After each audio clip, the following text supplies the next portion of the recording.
Hello, everybody.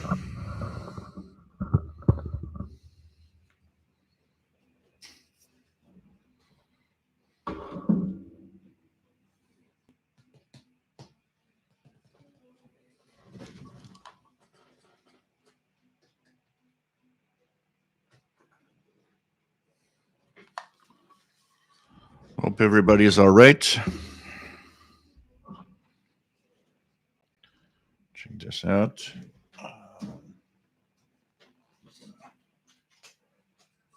My Amiga 500 was on a game.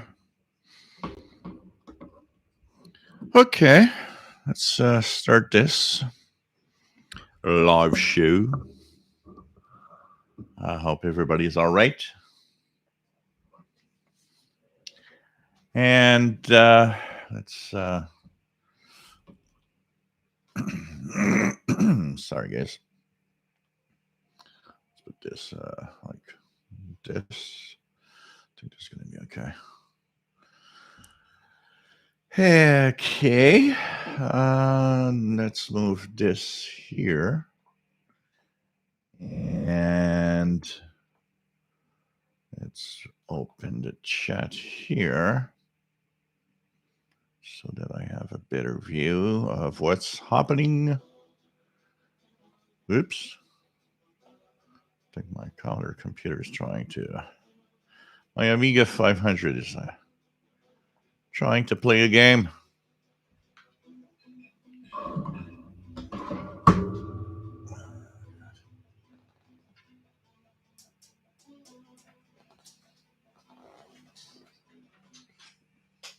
Try to get something quiet.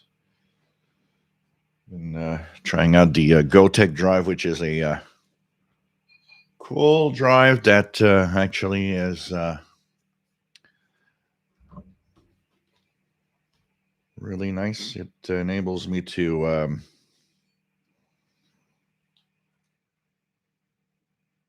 have all the games of the Commodore Amiga 500 without having floppy disks. I just put a USB thumb drive and fire away. So it's kind of cool. And so, hello, everybody. Welcome aboard. This is the Wednesday edition of the, or Thursday edition for some of you, of the live show where we talk about radio. And we've got some interesting questions that come from Italy. Let me just check the email right away so that I don't miss out on anyone. So the questions come from Vincenzo or Vincent in northern Italy. And he says that he's been watching the show regularly and that he is pretty new to the shortwave and the radio in general.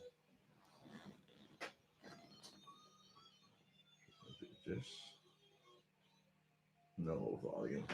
So to give you an idea what I'm doing, I'm playing games like this on the Amiga 500. So, always something to do. Welcome. So, Vincent has many questions that he would like to have answered. And so we're going to go through the questions that dabble from the past to today. And I think it's going to be, there's a lot of interesting questions in here that I'm going to go through tonight. Apart from that, we have Elizabeth in Regina, Saskatchewan, Canada, says, hello. I am feeling better and am looking forward to listen to your show today. Thank you for all you do. It is entertaining and it's a lot of fun to feel welcome among radio fans. So welcome aboard, Elizabeth. And we have Richard Lemke that says, it's dark and cool outside.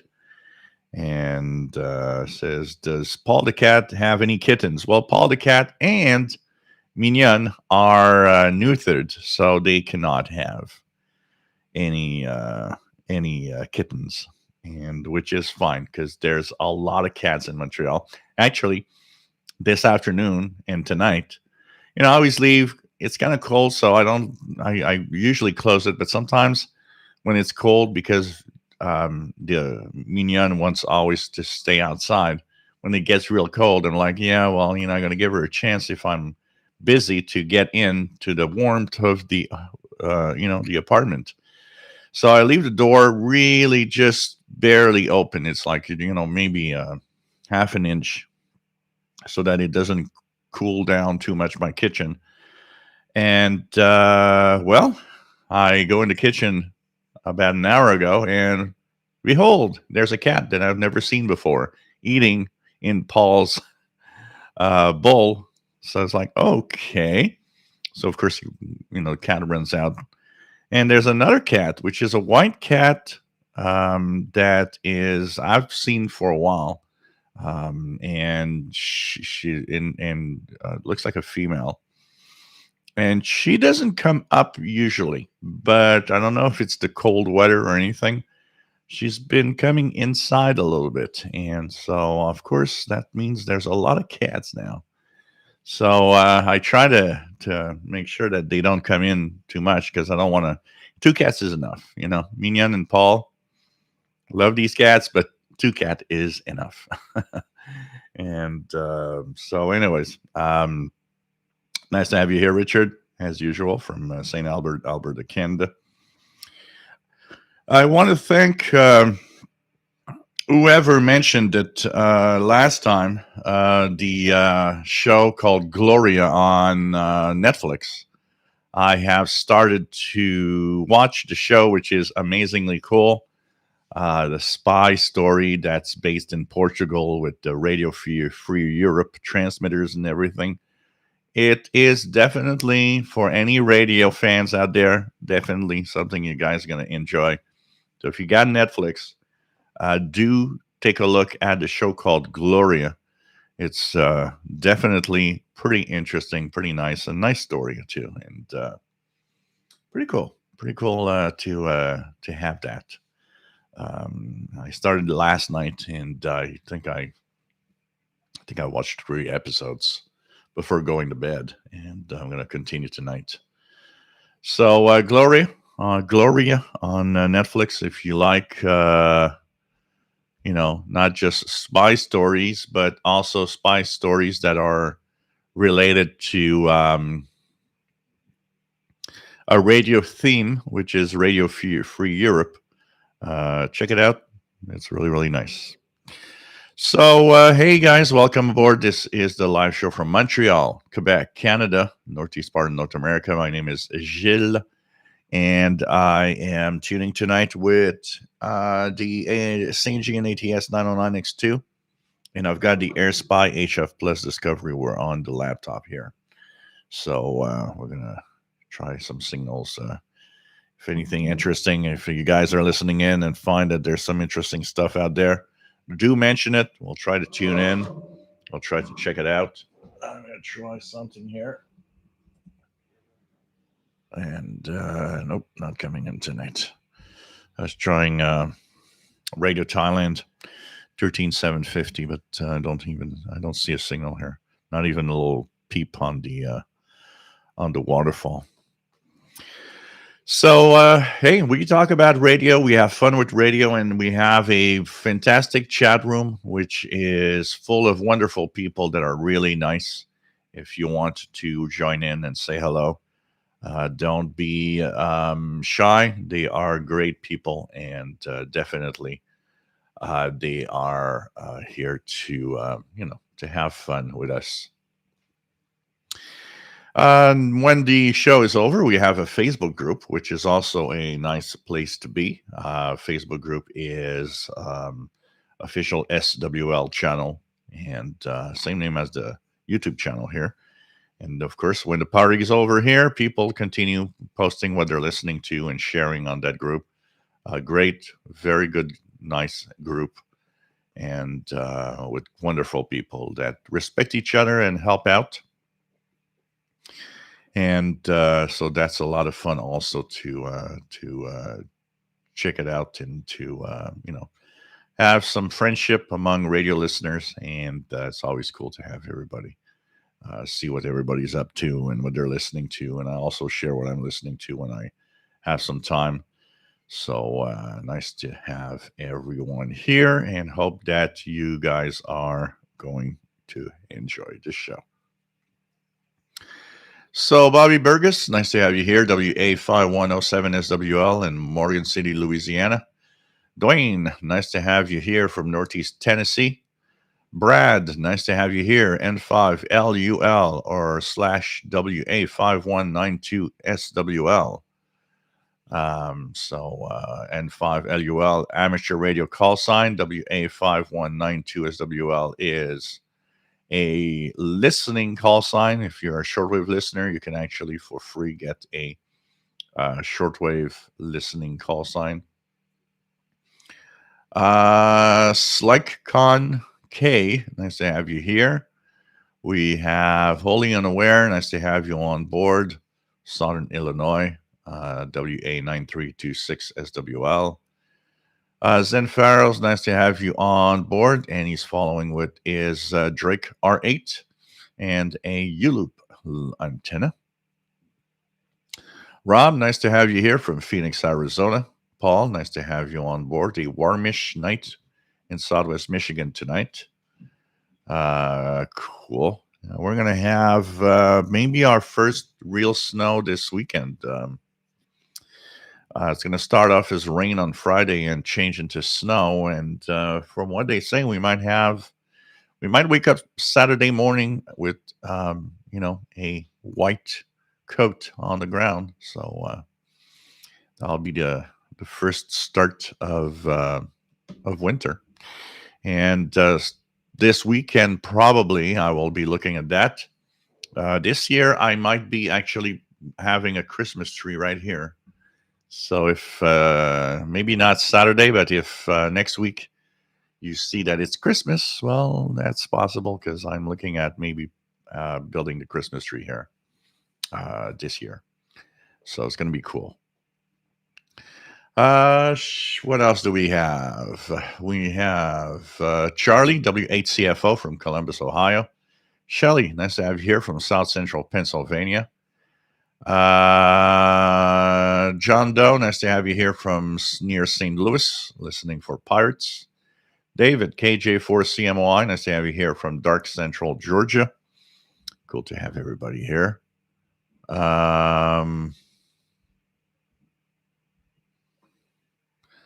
We have 45 unit. Nice to have you on board from Florida. What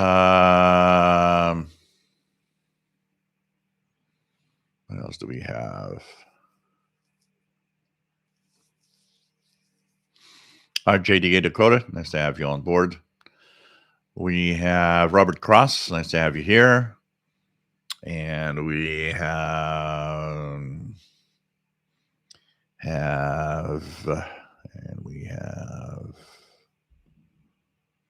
Mark Cope. Nice to have you here from Dallas, Texas. WA5153 SWL. What else do we have? Vahan Yazarian. Nice to have you on board. Bonjour et bienvenue. Nice to have you here. We have Vincent. Vince, nice to have you on board, Vince, from Deux Montagnes, Quebec, real close to Montreal. Toujours un plaisir de t'avoir parmi nous. Joe Tyson, nice to have you here from Apex, North Carolina, KM4 WRQ. Pretty cool.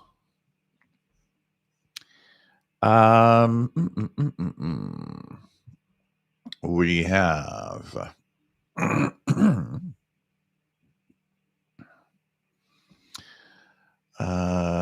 Kimberly, K6YYL. Happy Thanksgiving. Yeah, you guys are celebrating Thanksgiving. Happy Thanksgiving for all our U.S. friends out there. Here in Canada was last month. So hope you enjoy. Don't eat too much turkey. Joe, nice to have you here from Newmarket, Virginia.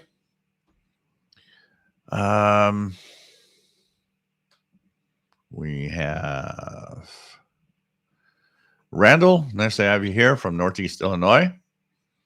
Avid tea drinker, nice to have you here. Paul says, greetings from the Bay Area of California, where I spent most of yesterday afternoon in a dentist's chair. Kind of reminds me of last week. Joe, have you recapped your A500? Nope. It's still on the original circuits with original caps and everything. Works fine for now. The one that probably really needs a recap is my Atari 1040 ST. So my Atari 1040 ST, so I bought a Gotek drive for the Amiga 500, which lets me use so I downloaded like 60,000 games into a USB thumb drive. And you can just choose whatever you want to load. It emulates a floppy drive. So I've been enjoying that. And of course, when I saw how fun that was compared to handling 3.5-inch discs, I decided to purchase a second Gotek drive because it's the same drive for the Atari 1040 ST. So I ordered a second one that I got this week for the Atari. The problem with the Atari 1040 ST, and if you guys know the story, when I found it, it was raining, like, big thunderstorm, pouring rain. It was full of water inside.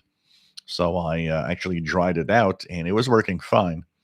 But lately, what it happens to it is that the video output, the RF output, which I use, it fades to as time goes by. So the first like 20 minutes, it's fine. The screen is beautiful.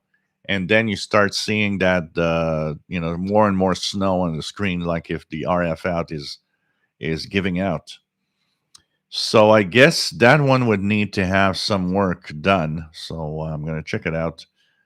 Maybe I'll ask my friend Fastlow that you guys see here from time to time if he wants to kind of take a look at it, because it works fine. It's just that the video out just fades out, and after about half an hour, it's impossible to do anything unless I just shut it down, wait until it cools down, and then do another half hour. And now that I have a Gotek drive for that, also I can just dump thousands and thousands of games into a USB thumb drive for that one also. So now every computer I have, the Commodore 128, the Atari 1040 ST, and the Amiga 500, all are working with a flash drive, or in the case of the Commodore 128, it works with a little memory card.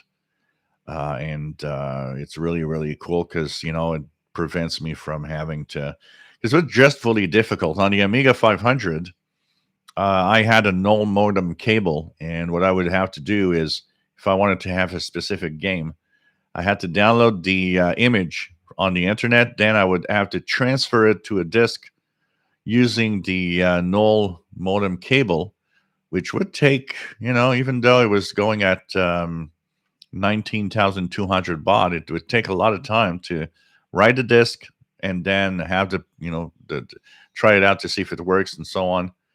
It's so much easier with the thumb drive. You just dump the images and try them all. So that's making it easier. And on the Atari 1040 ST, the only way I had to create disks was to use a PC. And for that, you need to use a desktop PC that has a PC floppy drive directly on the motherboard, connected directly to the motherboard, because it's the only way that it can actually control it well. I had purchased an external floppy to do it, and the external floppy doesn't work because the PC cannot control a external floppy disk like it can control a internal floppy disk. The ones that are connected directly to the motherboard, actually, the computer has more control over how it can write, where a external one, no control. So since I don't have any desktop, I got one, but I don't want to use a desktop PC. I had no way of writing disks for the 1040. So this fixes the problem also. Anyways, enough old computer stuff. Brent, nice to have you here from Brockville, Ontario, Canada. Nice to have you here, and yeah, feeling not bad at all. Starting to eat a little more, a little harder stuff. So still has to be soft, but it's better than a week ago. Christian Marcoux, salut, bienvenue de North Bay, Ontario. Nice to have you on board. Brad, nice to have you here.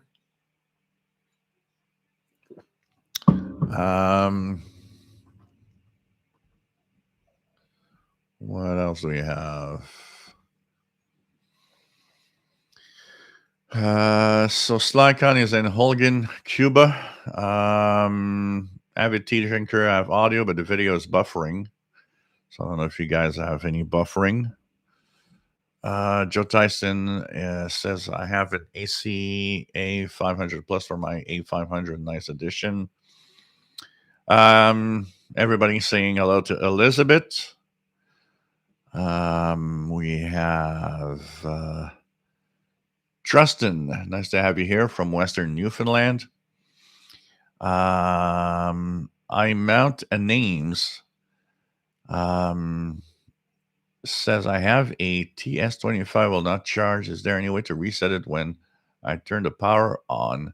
I hear the pop from the speaker. I measure the voltage 4.2. Seems like it's bricked. I'm don't know exactly what to.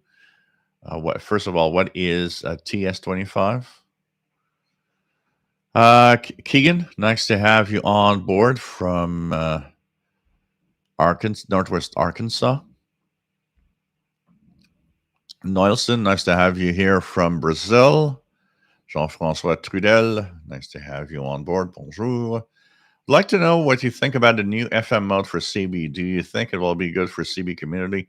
Still 4 watts, best, Jean-François from the South Shore, Montreal.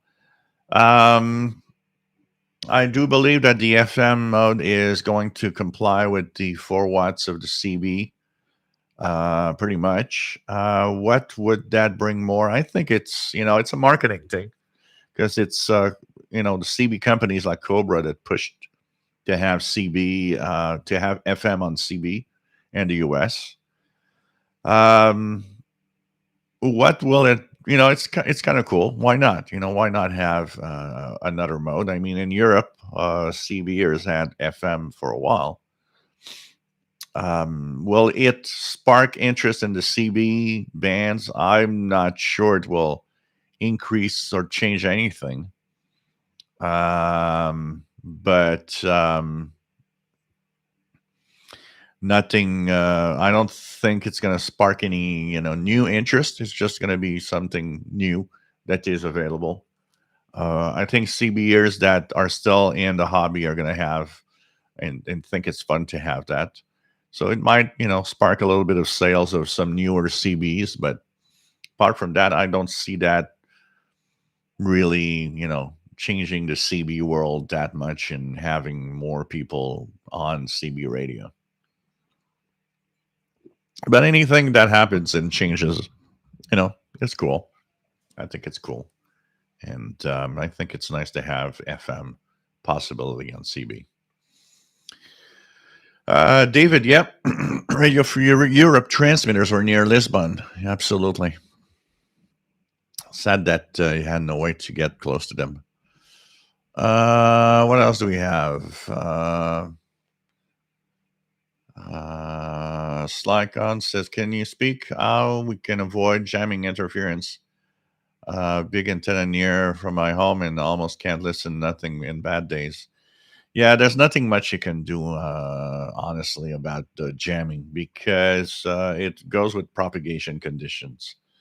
So the only way that you have to avoid that as a possibility is mostly to simply listen frequently, and propagation changes all the time. So jamming is there, and some days it'll be real bad, but some days it's just not gonna it's not gonna be as bad, and you can listen to stuff. But there's really, jamming is something that's, it's not like local interference.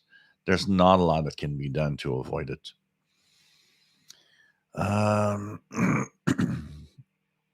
David, KJ4CMY heard Mighty KBC on his R108, just the whip, last Saturday. Cool. I listened in for a little bit. It was last Saturday. I was tuning in. I was actually scanning with the Countycom GP7 SSB, and it stopped on the frequency with Mighty KBC.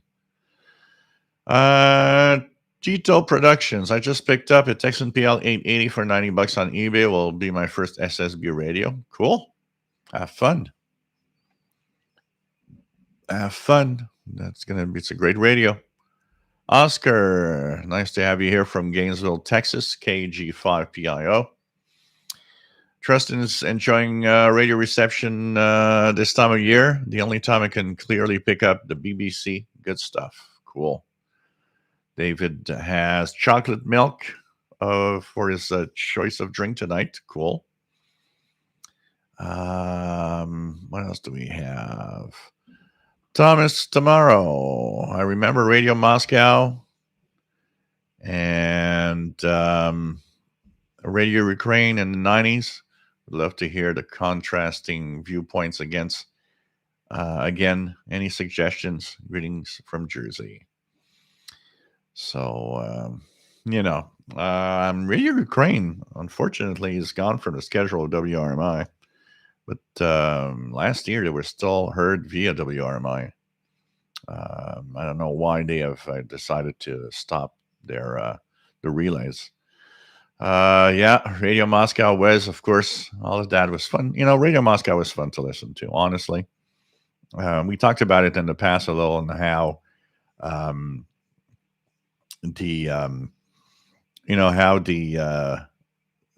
I think if anybody listened to programs a lot, you could listen to the BBC, to Radio Canada, to the Voice of America, any Western world station, Radio France, and so on, Swiss Radio International. And of course, listening to Radio Berlin from East Germany and Radio Moscow and so on. And I think anybody that listened quite a lot to those programs of all of these stations, we had our own mind, our own way of thinking, and our own way of viewing the world events that happened in the Cold War. I think that was something interesting. And, honestly, Radio Moscow was super interesting to listen to. There's a lot of cool stuff in Radio Moscow. And, compared to some very harsh communist stations like, Radio Tirana in Albania, that was like very, very communist-y type. Radio Moscow felt much more kind of open, and different.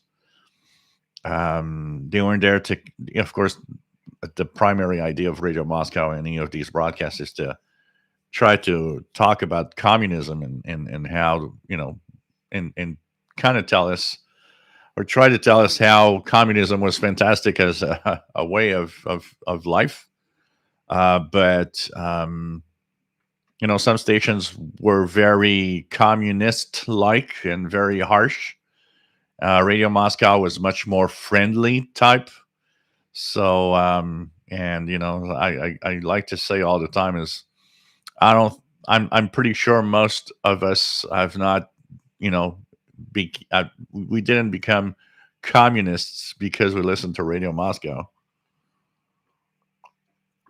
But the viewpoints and and especially when I think one of the things that was cool about it is when there were times where the Cold War was rough. There were moments when the Cold War seemed to take a bad turn, and honestly, Radio Moscow, rather than because we lived in a kind of a world of fear back then. The Cold War was scary. and each side has, had its rhetoric and, the nuclear weapons and all. And it's interesting because I always felt that in some of the bad times, Radio Moscow was more, for me, Radio Moscow was actually more reassuring than scary. And Radio Moscow kind of sent a message of, they talked about what they wanted to talk and their opinions of Americans and so on, but and the Western world. But Radio Moscow was not a scary station. It was almost more like it, listening to it. It was like, they're people like us. They're just different, way of living and viewpoints. But I found Radio Moscow to be more of a relaxing thing. It's like, okay, let's not go over crazy about the Cold War right now. Jim's Radio Check. Nice to have you on board. Happy Thanksgiving. Mark Cope, 25 meter is good tonight. Lots of China. Joshua, nice to have you on board. And nice to have you back. Avid tea drinker. I was pre-programming my shortwave for upcoming winter schedule, and I've noticed that Radio New Zealand frequencies in the lineup. I hope I can pick it up. It was one of my favorite stations back when. Yep. Here in North America, Radio New Zealand, maybe on the West Coast isn't too bad, but on the East Coast, winter is our enemy of Radio New Zealand. So hope that you get it. Larry Gilmore, nice to have you on board. And take care, my friend. So Tyson says, I have a 520 STFM with a busted floppy. My A500 floppy drive still works. I'd like to get an external Gotek for the A500. So, yeah, the my 520, my 1040 ST, because mine is a 1040 STFM. The only difference is the amount of memory that's on it. Has 1 megabyte instead of 512 kilobytes, I think.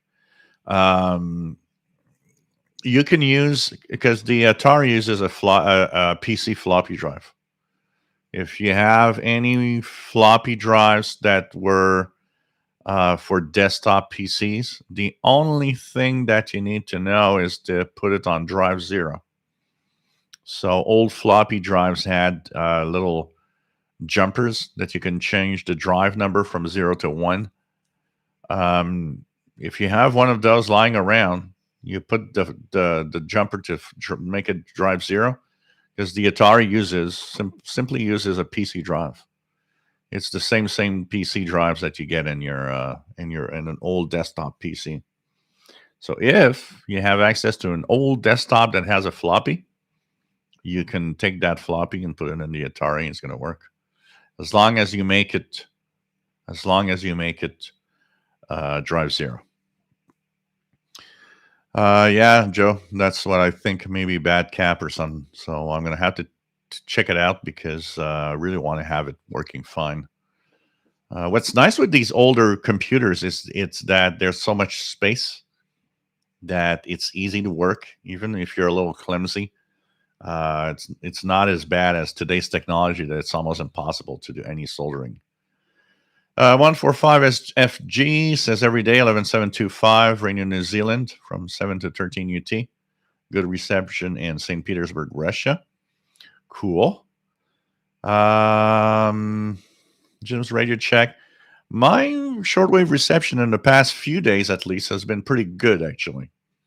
But we are getting into the long nights of winter in the northern hemisphere, and this definitely has an effect on higher frequencies. The maximum usable frequency gets quite low in the evening. Jeff King, nice to have you on board from Florida. Francis Moore, nice to have you here from the UK. Mike WDX50, nice to have you on board from Northwest Arkansas.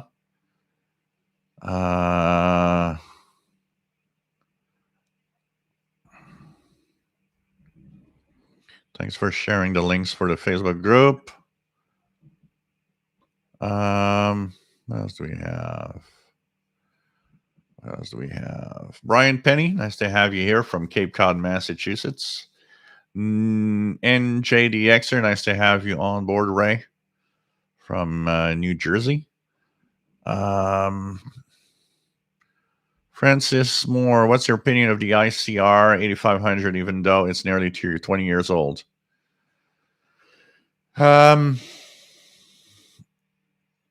It's a good radio.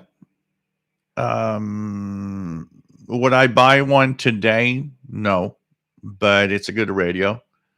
If you do enjoy VHF, UHF listening and you have stuff there in analog, it's probably the best VHF, UHF receiver I've ever seen. Really, really is great. On shortwave, definitely a nice radio. It's good. Not as good as my Kenwood R5000 that I had. If you have it real cheap, yeah, it's a nice desktop to get, but I would not spend a lot of money on buying one, or especially since many of them have some problems that actually build up over age. I've seen a lot of people complain that their 8500 that's after 20, 25, 30 years is going bad.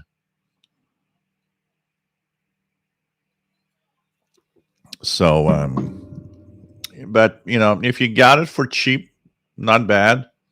But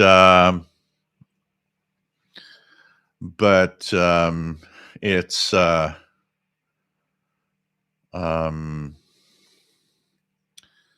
don't know. I would not today, buy one or anything. Anyways, it's a discontinued receiver. But it's okay. It does the job that it's meant for.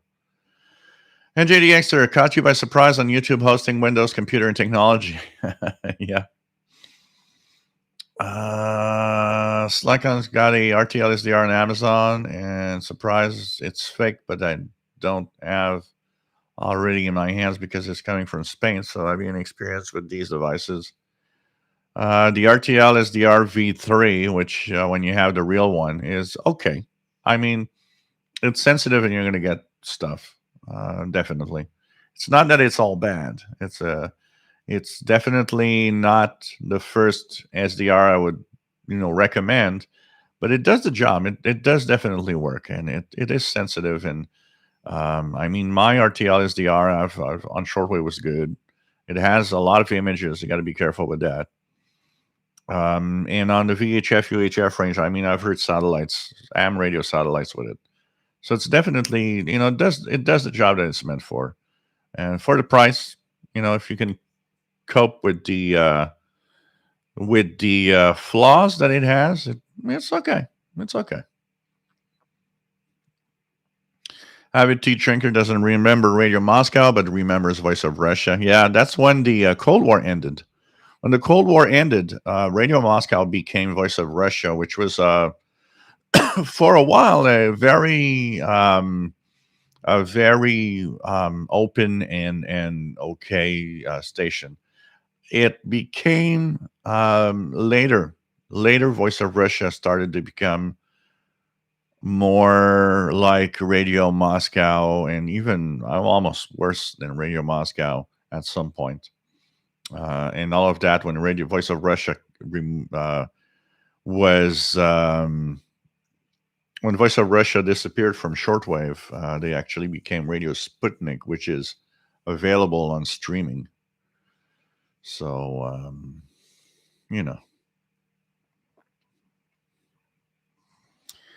Dwayne, nice to have you here. WPE9CZE.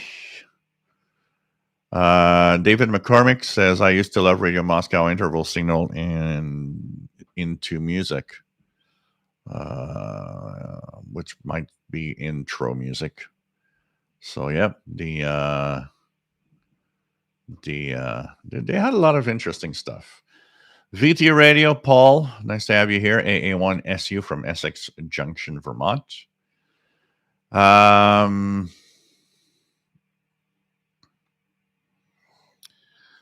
Zenfaro says, just a weird data point. I don't have that broadband interference from 5900 to 6900, I think that you talked about, that I had on Saturday, but all the same stuff in the house is turned on. So, yeah, not from you. A lot of our interference are not coming from our homes. A big chunk of all the interference we get comes from outside, and you know, and we can't do much about it, honestly. David McCormick says, cheers from the USA, enjoying the warmer weather in Michigan. Hope for some pirate activity over the weekend. Yeah, with there's definitely going to be pirates for sure on the weekend. It's Thanksgiving. Holidays are always the time for pirate stations, and I mean, we're going to check it out. I'm going to check out here HF Underground just out of curiosity. HF Underground. Let's check it out here. HF Underground. So tonight, any pirates right now? There's an UNID on 6934 upper sideband. So let's check it out here. 6.934. Oops, here we go. 6934 upper sideband. I don't have anything here.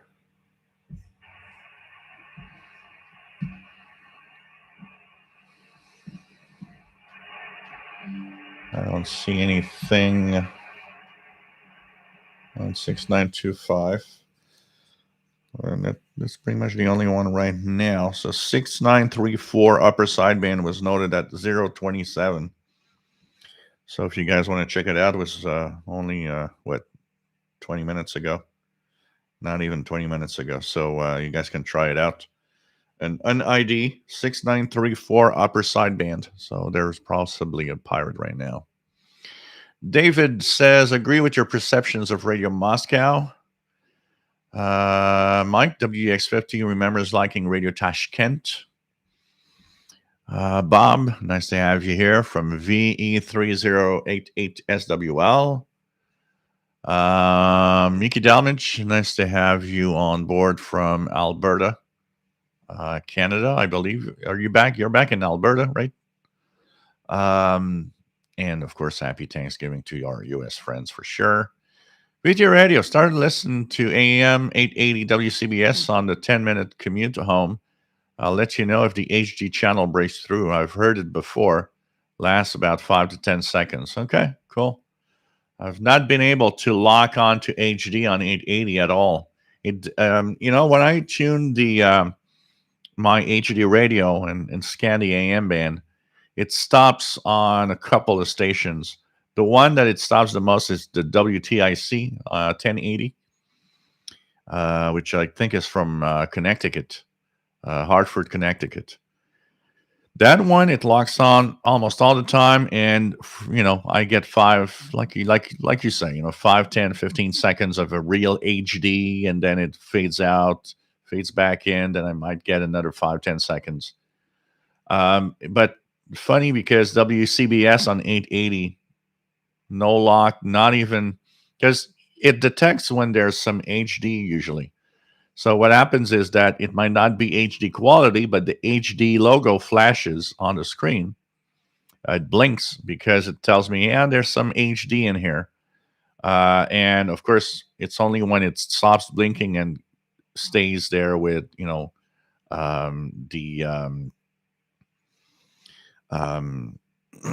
with real solid that it actually gets into HD format, and of course you immediately hear the difference in quality of audio.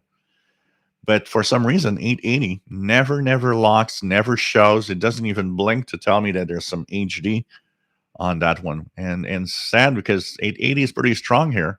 So I find it funny that nothing's working on that one. Voice of Free China, yes, which is Radio Taiwan International today.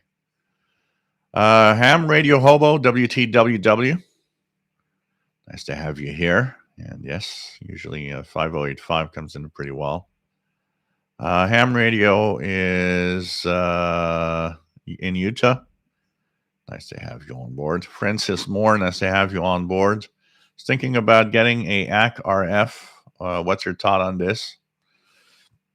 I can't really, I've never tried one or anything. It seems to be okay, but I don't have. Maybe somebody in the chat room has one, can help our friend Francis here in what you think of the IC-RF.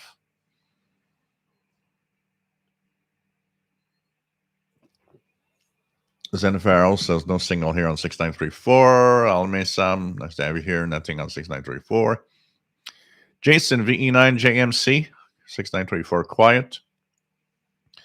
Andy New says can't stay long. I have my final treatment later today, Friday. So, yeah, take it easy, my friend.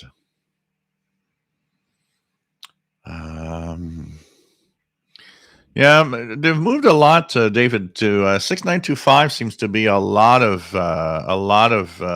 pirates now. It seems to be really 6925 seems to be popular, and a lot of pirates now are using the lower frequencies. And I remember when one of the hot frequencies for pirates was in the 7 megahertz. 7415, I believe, used to be a very active pirate frequency before they all moved to the top part of 6 megahertz. Paul says he's here. He sees a slight trace on the waterfall display. Terry Cash got 6935 AM, fair copy. SoCal, nice to have you here from Las Vegas. And nice to have you on board on holiday in QTH in California. How many SMCs a carry on 6934.2 but no audio? So kind of interesting. Yeah, 6115 WWCR out of Nashville, Tennessee. They sometimes have music on that frequency when they don't have their religious programming. So we're going to start answering some of the questions from Vincent in Italy. He's got some interesting questions about shortwave from the past and today. So first of all, it says, hello, my friend. I have been watching your live shows and every video that you post religiously for the past year. Always enjoy them. And it's a lot of fun to see the live show. I am not in the chat room and do not interact much, as I am more of a shy guy that just, likes to see and read what's happening in the chat room, but will not really interact with anybody. He says that he's using an ICOM IC-R85 that he's purchased about a year and a half ago, and that he has a 25-meter long wire outdoors from his home. He is lucky, not too much interference, so he enjoys a lot of nice propagation and a lot of nice signals. He says it'd be fun if you would have an ICOM RS75 in your collection. It's definitely a great radio, and I love mine and will not depart from it for sure. I've got some questions to ask, and I hope that you can address them in one of your future shows. Thank you for all you do, Vincent, in Northern Italy. So, question number one, he says, I've been listening to shortwave for about 4 years and joined your channel about a year ago. I hear a lot of people talking about the past, how shortwave was in the 70s, 60s. I believe you started in the 80s. How would you describe shortwave back then? Uh, how do I describe shortwave? Lots of stuff to listen to. Lots of stuff to listen to. And anybody that has listened to shortwave in the 80s or the 70s or the 60s, probably, if they would not have listened since, would be totally shocked at what the bands are today. You would probably, they would think, whoa, what happened? There's nothing on compared to back then. The challenges back then would be to have a decent radio that was selective enough to avoid the adjacent interference on each side of the signal you were listening to. Today, we have a challenge, which is noise, a lot of noise on the band. So a lot of stations that are there are kind of washed out by the radio frequency interference we get. Where back in those days, there weren't that much interference in general. Bands were quiet. You just put up a wire outdoor and it was nice and it would work. The problem back then was to have a radio that's capable of getting you that station you wanted to hear and avoid the stations that were on each side. Because today stations are, pretty much most of the time spaced out so much that there is, even if your radio would not be that great in selectivity, you still get a decent reception of a signal.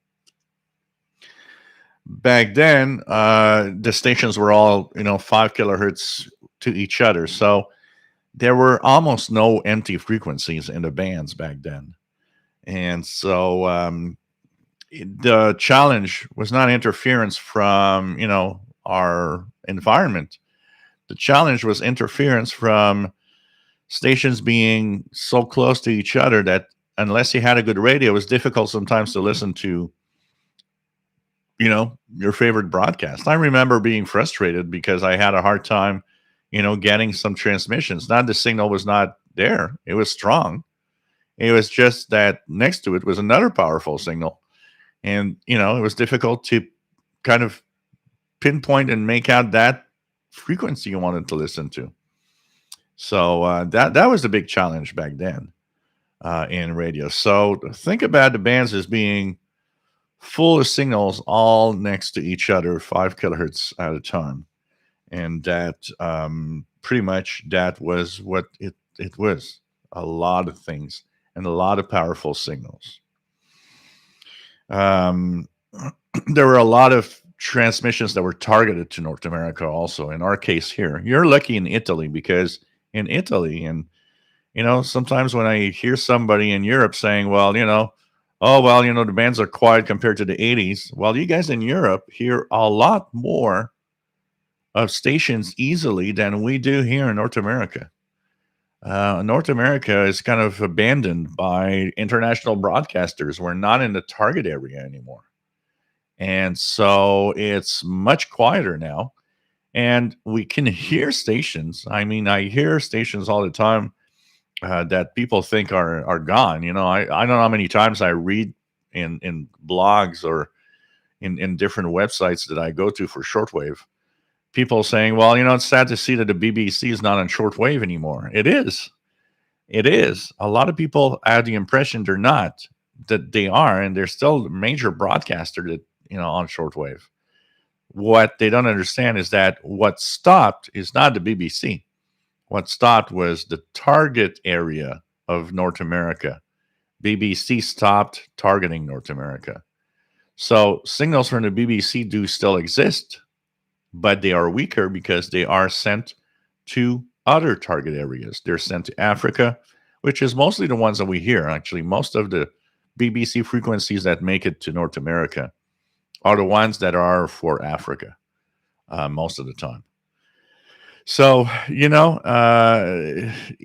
are lucky in Europe, in Italy, and I use SDRs, Kiwi SDRs online from time to time in Europe. And when I tuned those signals, I was like, wow, there's so much more to listen to in Europe than there is in North America. In North America, Honestly, if it wasn't for WRMI that has some relays, we'd have a rough time hearing a lot of stuff. A lot of signals are weak, and what's playing against us in North America is that if you add the fact that our noise has risen, so we have a lot of noise, and signals are there, but they're weaker because they're not targeting us.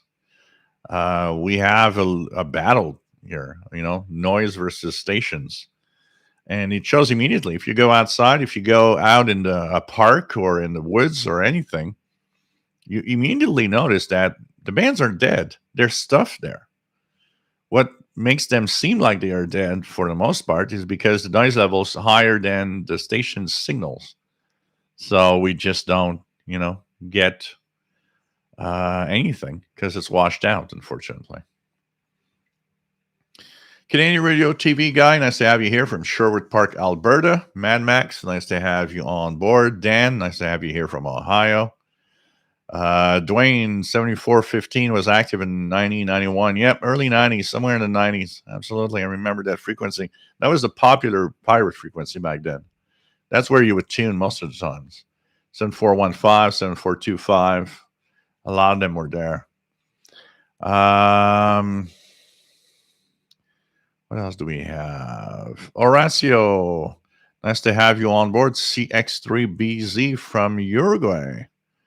And Centennial of Uruguay Broadcasting will be commemorated next 2022. Focusing on November 6th birth of Radio Paradisabal, Montevideo. Already special call sign operation CW100A. Cool. It'll be fun to try to get that. And thanks for the information.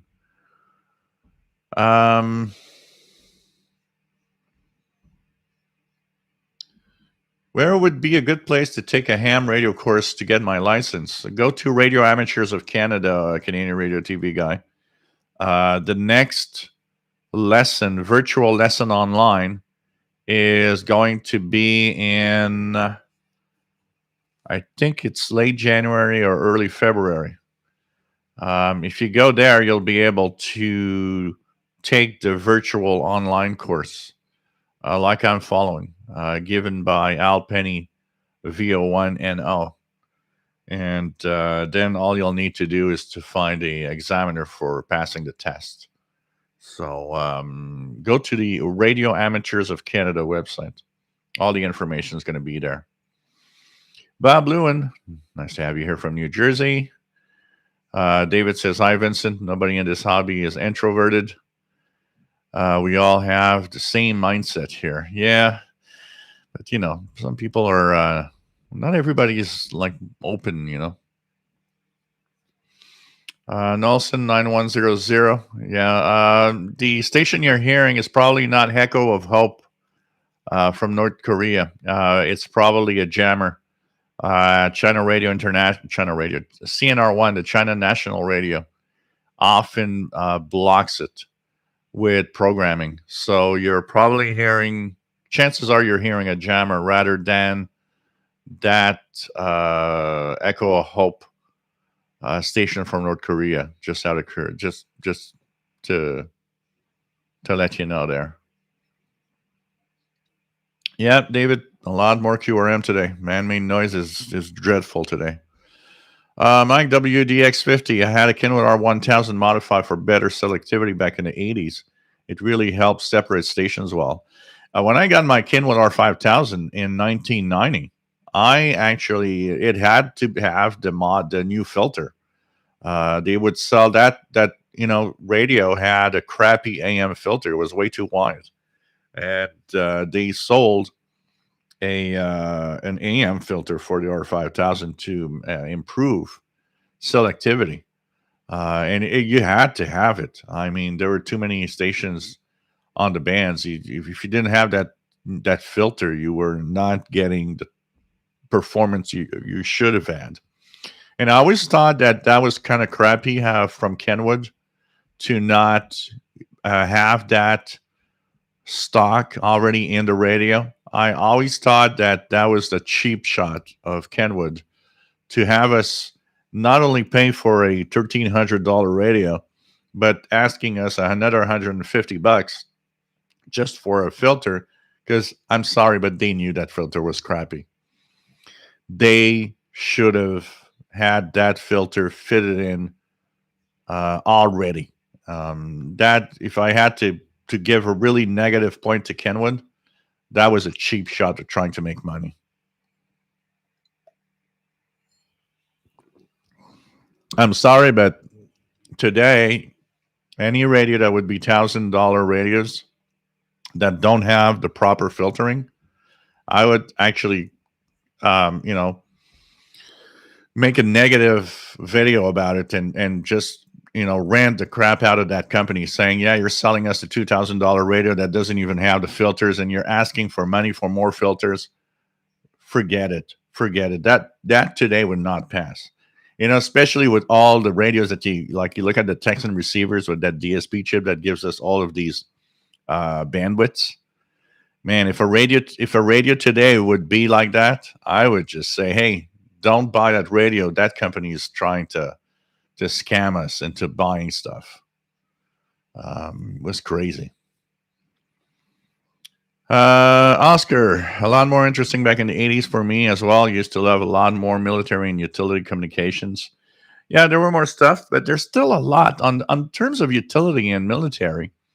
It's surprising the amount of stuff that there is still. If you tune around, you'll see that it's surprising.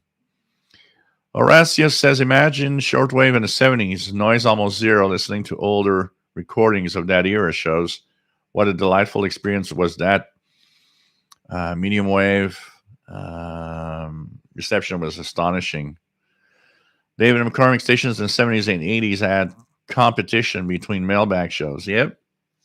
Carl Icon, CB is way worse than shortwave in the 70s and 80s. The channels were packed full now. It's almost completely dead except for SSB channels. Oh, yeah, it's way quieter, that's for sure. Horacio says we had transistor radios I jacked from Mom, 5-tube table radios with just 2 bands. We dreamed of communications. Richard, nice to have you here from a cold Albany, New York. Jeff King, nice to have you on board. Says back in the 70s, most every country had shortwave station, and especially the bigger stations broadcast on multiple frequencies. Bands were loaded. Yep, absolutely.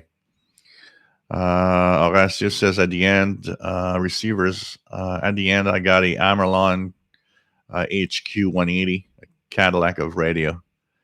Zenith Transoceanic were at the top. So, pretty cool.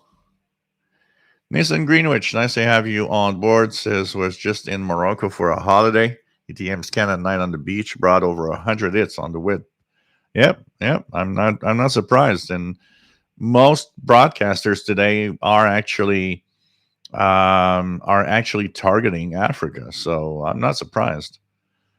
Horacio says we had to evade Radio Peking and Radio Moscow searching for better DX. Nowadays, they're almost all you find. Yeah, it depends where. Because here, for example, China radio is not. It's not in North America. Something we hear a lot. We hear the couple of transmissions they have out of Cuba, pretty much. G-Man, how a ICOM 718 be for shortwave? Well, if it's not, if it has the proper filters for selectivity, most AM transceivers that have the proper filters are good shortwave receivers also. Nick, nice to have you here from California. Nick Carsarino from CountyCom and 6 VOA.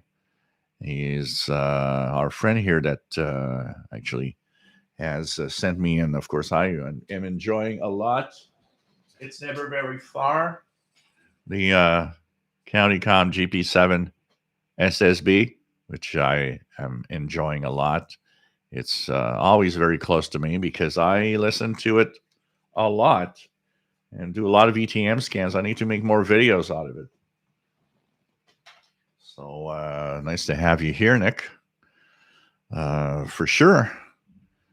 Sal Morial, nice to have you here from New Jersey. Richard, 60s were so full of different countries, we never gave it a thought. I was a teenager back in the 80s, and I wish, as a teenager is a teenager. I mean, where we have different distractions of all sorts. And I somehow, you don't totally realize what you have and what you hear and what's out there. I did realize it in some point, but it not as I realize today all the things that I could have listened to and heard back then. If we had a time machine, I would love to go back with a nice, good radio, like, or an SDR like we have now.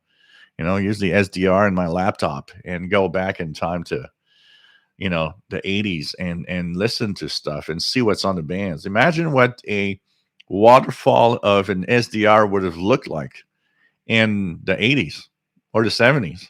Ah, man, it would have been crazy. Signals everywhere.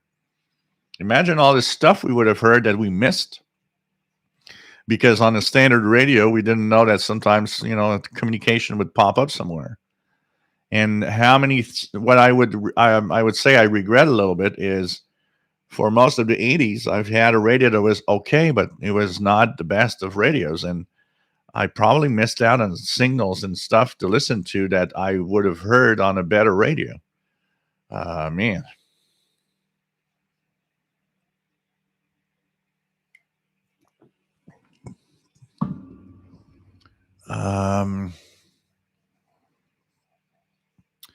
Keegan XN80Xer says, my dad, W9JEF, has a Zenith Transoceanic from 1951. And he has a Zenith Transoceanic from 1981.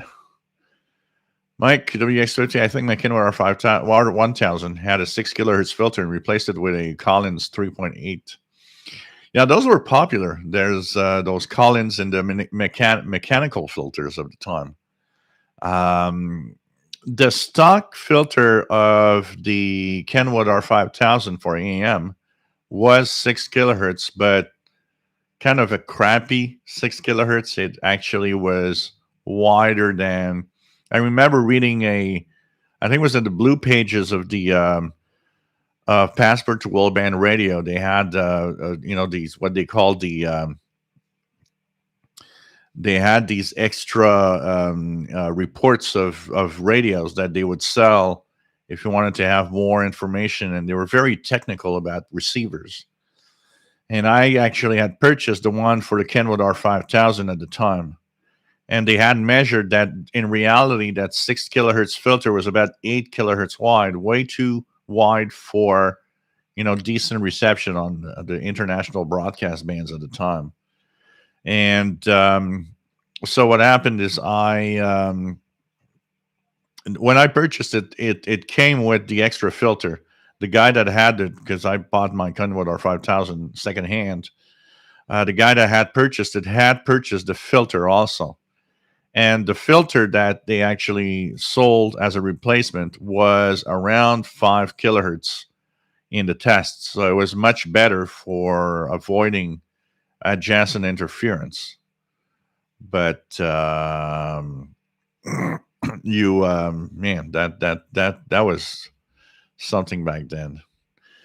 Jim's Radio Check, for $1,000 you could buy a variety of radios, different radios. Yep. Radio TV guy says high frequencies are always better this time of year when the days get shorter.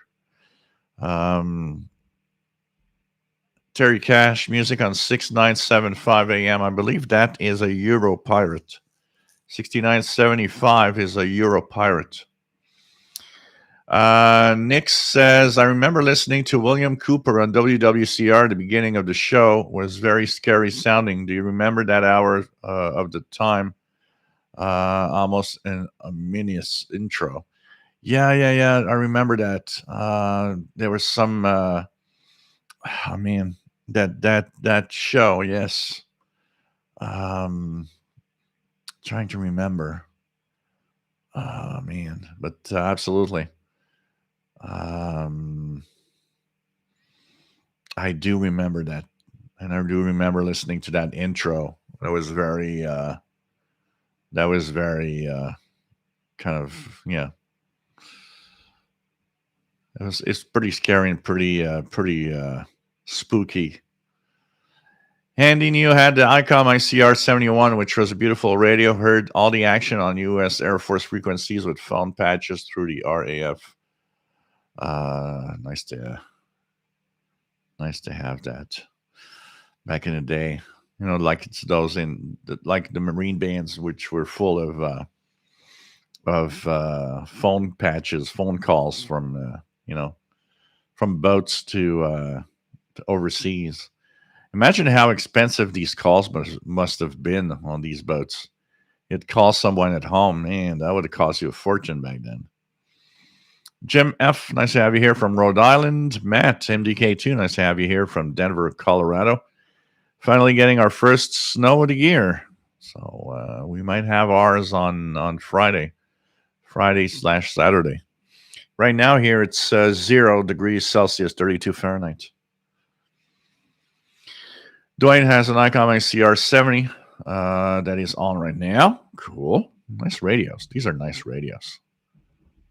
Jeff King says, whoops. The Zenith Transoceanic radio is still an excellent radio. I have the R7000 completely restored electronically. Cool. Vahan Razarian says, do you have a CW requirement for the ham license? Nope. It is not required anymore.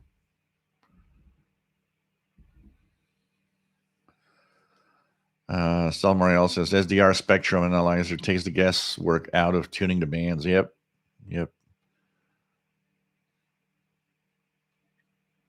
David McCormick, what antenna would you take back to the 80s? I would definitely want to try a MLA 30 and the 80s, just out of curiosity. But the noise was so low that what would be my antenna in the 80s would still be what I was using back then. I would put up 100 and 150 feet of wire, which was great and just worked so well because of the low noise then. Paul, the dogs barking and sirens and stuff. Yep. It's like a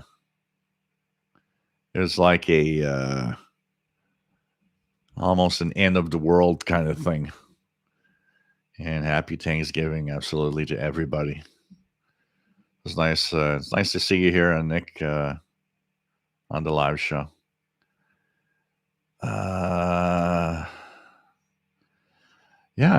I need to go back. There definitely probably are some very interesting stuff on YouTube. I like YouTube for that. There's a lot of old stuff and a lot of old broadcasts that are on YouTube that you can check out when you start searching for stuff. Blind Picker W0RAB. Nice to have you here, Rob, in Connecticut. Paul Muffet says there are good programs on WCR back in those days before internet took that traffic. Others Alicratus Kitchen says, greetings from Massachusetts. Just got back from an early Thanksgiving dinner with my son. I just wanted to put a Collins filter into one of my radios as a kid till I saw the prices. Oh, yeah. Yeah, man, it was expensive at the time to really have top-notch radios and filters and stuff. It was, definitely very,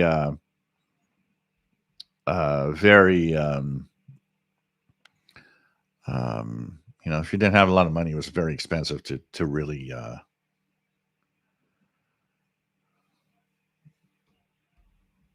to have what you want. So we most of the times we pretty much had the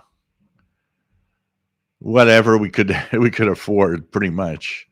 I think for most of us, it's not like today. Today, so there's IN stuff, yeah, but today, I mean, good radios are to a price point where it's particularly interesting.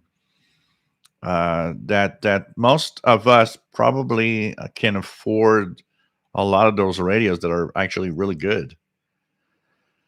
I think of my Realistic DX100, and we're talking about the Countycom GP7 SSB, and just the Countycom GP7 SSB performance compared to that radio, that Realistic DX100, it costs roughly the same amount of money, but if you count for inflation, it actually is inexpensive today compared to what I paid for the Realistic DX100. And it's a much better radio. And it has features like ETM, the easy tuning mode, that was not something that radios had back then. It was pretty it's pretty amazing when you think about it. Man. Paul Muffet says WWCR program was full disclosure, which discussed telephones plus listening devices. Yeah, I remember that. I have vague souvenirs of that also. Sorry, guys. I have a little... JDA Dakota says listening to Ship to Short telephone back in the day was a blast. Absolutely. The challenge was to try to find a conversation in a language we understood. I was happy because I had French and English, so I could have. Well, I had a little more choice, but it wasn't. Most of the conversations were in languages like, well, I have no idea what that language is all about. My WX50 was really happy with the selectivity of my Collins mechanical filter. Man. Paul Muffet says, my first time participate in the chat. Thank you for the forum. Cool. Welcome aboard. Nielsen, is there a way to identify the source of a signal like this example, 9100 Echo of Hope? I'm in a good place, far from our interference. Well, the best, because to identify signals, the best thing is to have one of the online sources of course, schedules. So I like EIBI Space. You can try AOKey List also. And then the second part is to try to figure out the language. The language is the number one indication of whatever you're listening to. If the language is identified properly, you often have already a pretty good idea of exactly what station it is. So if I look here, for example, EIBI Space, and I go to 9100 kilohertz. So 9100 kilohertz. Here we go. 9100. So according to EIBI Space, because often they do mention the jammers. Now here, with Echo of Hope, it doesn't mention any CNR jammers, any China radio jammers or anything. And what you would need to really check out to identify is if you can identify that it's actually Korean, the language that is spoken. If it's Korean, chances are it might be Echo of Hope. But you have to identify the language as Korean, for sure.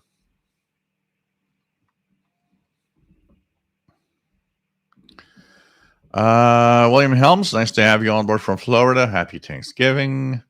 Brad's listening to Radio Northern Europe International on 5850 kilohertz right now via WRMI. Blind Picker, 33 Fahrenheit, Central Connecticut. Pretty much the same temperatures here. It's 32, 33. It's 0.4 Celsius. Skip and 2EI, nice to have you on board. Skip, and happy Thanksgiving.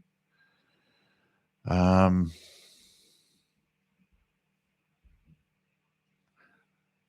New, remember I had the Kenwood R1000. You had simply to switch a plug connection inside to engage a better narrow filter setting.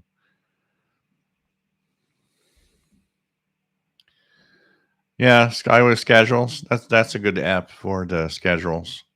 So it's not impossible that you're hearing that. If it is Korean, you might be listening to Echo Help, but you need to identify.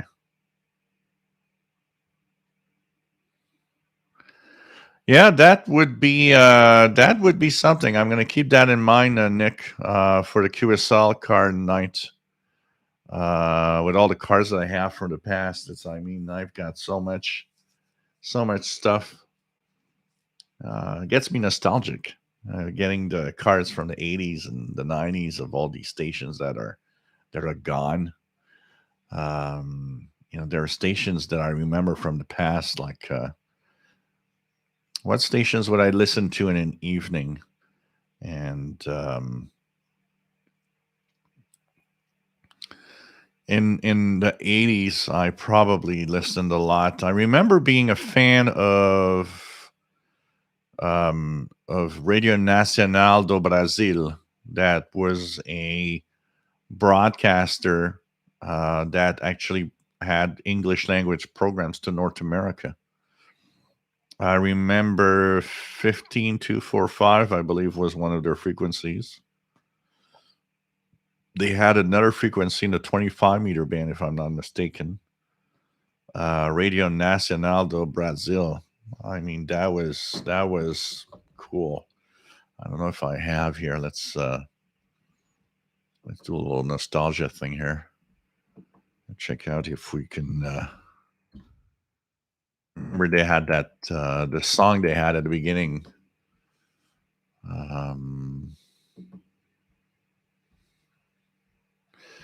Radio Nacional do Brasil. Nacional do Brasil English Shortwave. Recordings of that here. Yeah, here's one. Let's go to Shopify. Check that out. Just gonna let the ad stop. There we go.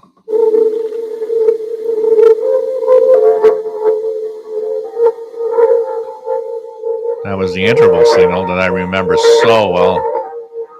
This is recording from 1979. Radio Nacional Brasilia English service signing on.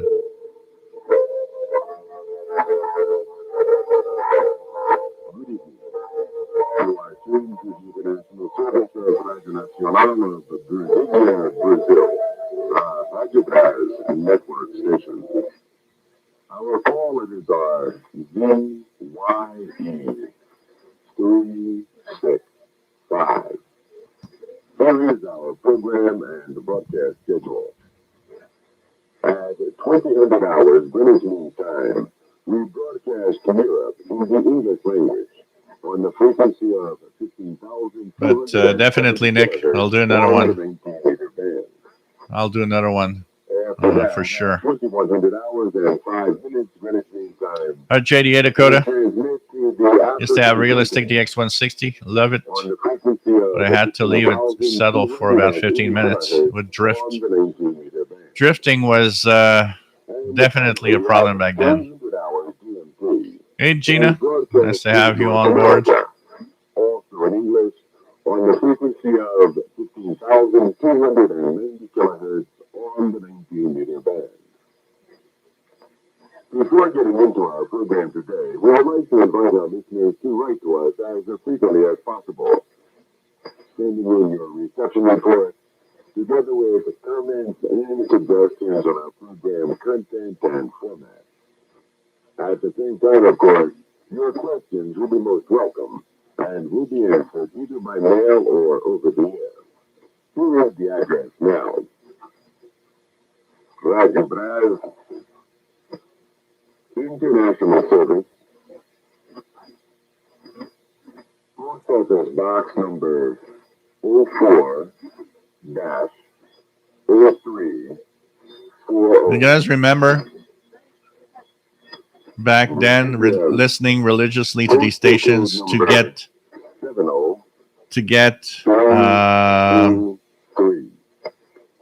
the address of all of these stations to write in?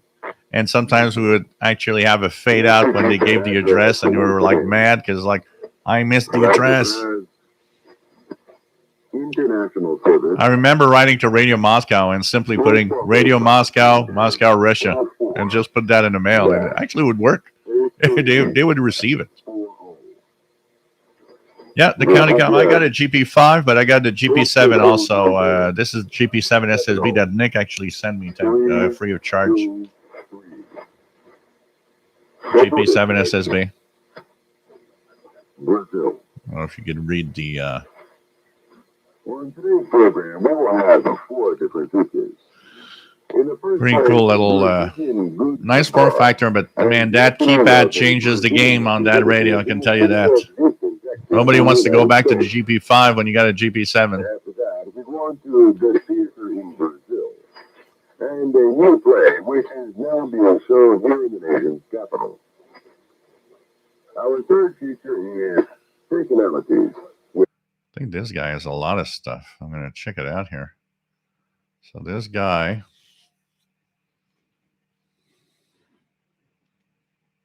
Well, a lot of Arabic stuff. Man.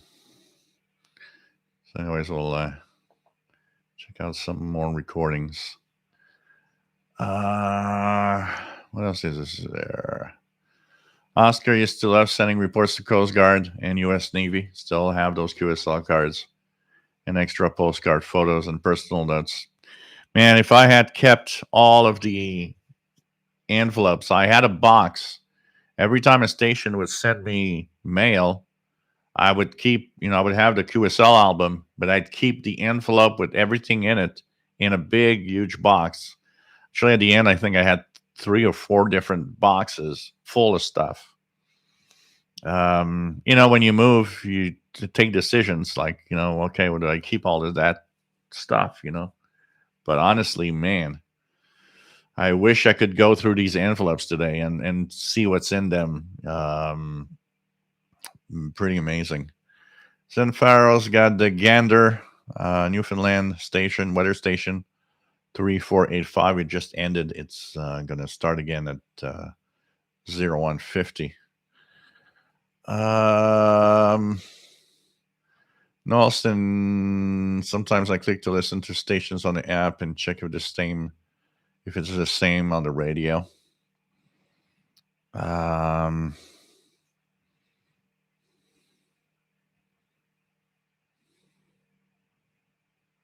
David Duckworth says, I had a realistic DX375 and wore it out. Gustavo Bernandez, hearing BBC on 12095 coming in very good with my Texan 310 ET. Cool.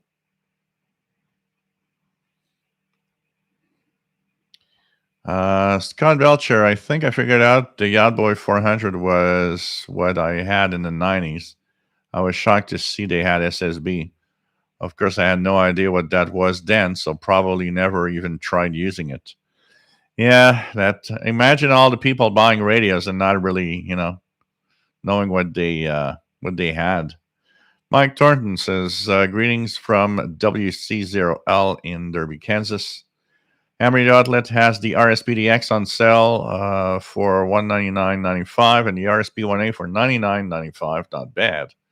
Time to get an SDR, guys. Horacio, Radio Nacional de Brasilia. Heard the team. Promise of a fisherman. Sergio Mendes and the Brazil 67 for the first time. Shortwave was good for discovering new music. Yep. Now we do still have a Brazilian one. We have Radio Nacional do Brasil. Radio Nacional de Amazônia. 11780. That was a pretty good one all evening here, all the time. Let me check it out right now here. 11.780. 11.780. Yep, it's there as usual. And the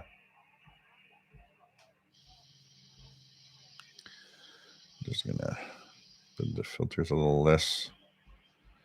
It's there. S9 plus 20 in Portuguese. 11780.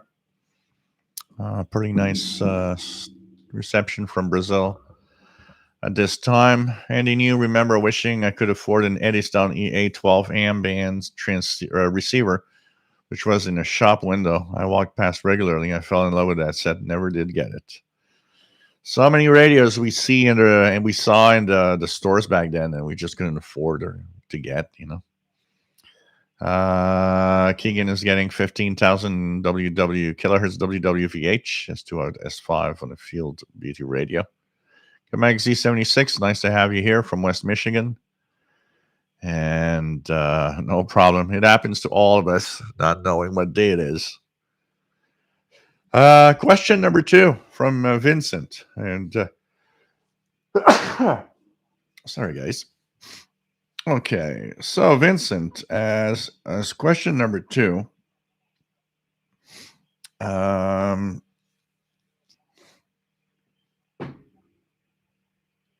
heard you mention that the internet did not kill shortwave, in your opinion. And I was talking with some radio friends, and a lot of them are of the think that the internet did kill shortwave quite a lot. And can you talk about why your opinion of internet and shortwave? It's kind of weird written here, but I understand the I understand the idea of this question. Why is it that I think the internet did not kill shortwave? Well, the reason why, first, is because shortwave was already in decline way before the internet actually was here. The first times we could start streaming anything off the internet was pretty much the late 90s, early 2000s. We've gotten a long way in the last 20 years. I mean, this is an HD video broadcast over the internet. It's something that, just 20 years ago in 2000 was impossible. Streaming was mostly audio, and whatever was video, most of it was very low grade video because, we didn't have the bandwidth and the speeds of internet needed to actually do the really high quality video and stuff. It's not like today. I'm broadcasting this in 1080p HD format.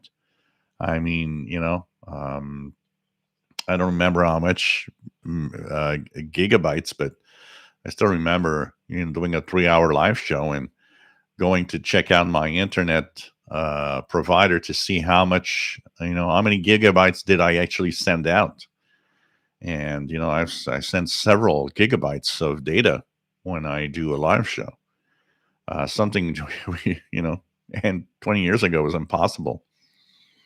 So the first is already in the 80s, when I started listening to the shortwave bands in the 80s, the bands were already stations were going away. There were already stations that were gone. Radio Nacional de Brazil, I don't think it made it to the 90s. I think somewhere in the late 80s it actually disappeared. And a lot of stations were disappearing as in the 80s already.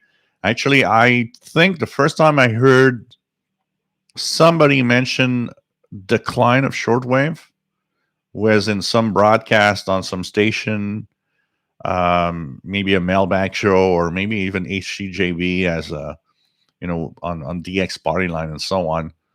That word was used in broadcasting and shortwave in the 80s already. Stations were disappearing. If I had to pinpoint what made shortwave decline go faster, the internet is not the reason. The Cold War ending is a big, big factor in broadcasters removing themselves from shortwave. I think the Cold War was a reason for everybody to have a voice on shortwave. When the Cold War ended, I think a lot of countries kind of started thinking about, okay, do we still need a voice on shortwave? Is it still something that we should have on the bands? And I think a lot of countries answered the question, well, with the Cold War ending, maybe a presence on shortwave is not something that should be. And we ended up losing stations much faster in the 90s after the Cold War ended than at probably any other period. 90s was the time when a lot of stations left, and it went up to maybe, I would say, up to about 2005, 2010 ish. None of that was related to the internet. It was a 10, 15, 20-year decline of a lot of stations now with the Cold War over. Just wanting, a lot of countries wanted to save money. Where do you cut when you want to save money? At places that you think are not important. Where it's not important, a shortwave broadcast to other countries around the world. If the internet, and my biggest take of why the internet is not killing shortwave is in the fact that a lot of people are saying, well, we can listen to all of that on the internet. And sit down for a second and start looking at who is actually broadcasting on the internet of all the shortwave broadcasts. There's just a handful of stations that are actually doing internet streaming as well as their broadcast. The majority of them are not. And the majority of them are, if you have streaming capability, they're streaming their local networks, not the shortwave programmings. And one of the biggest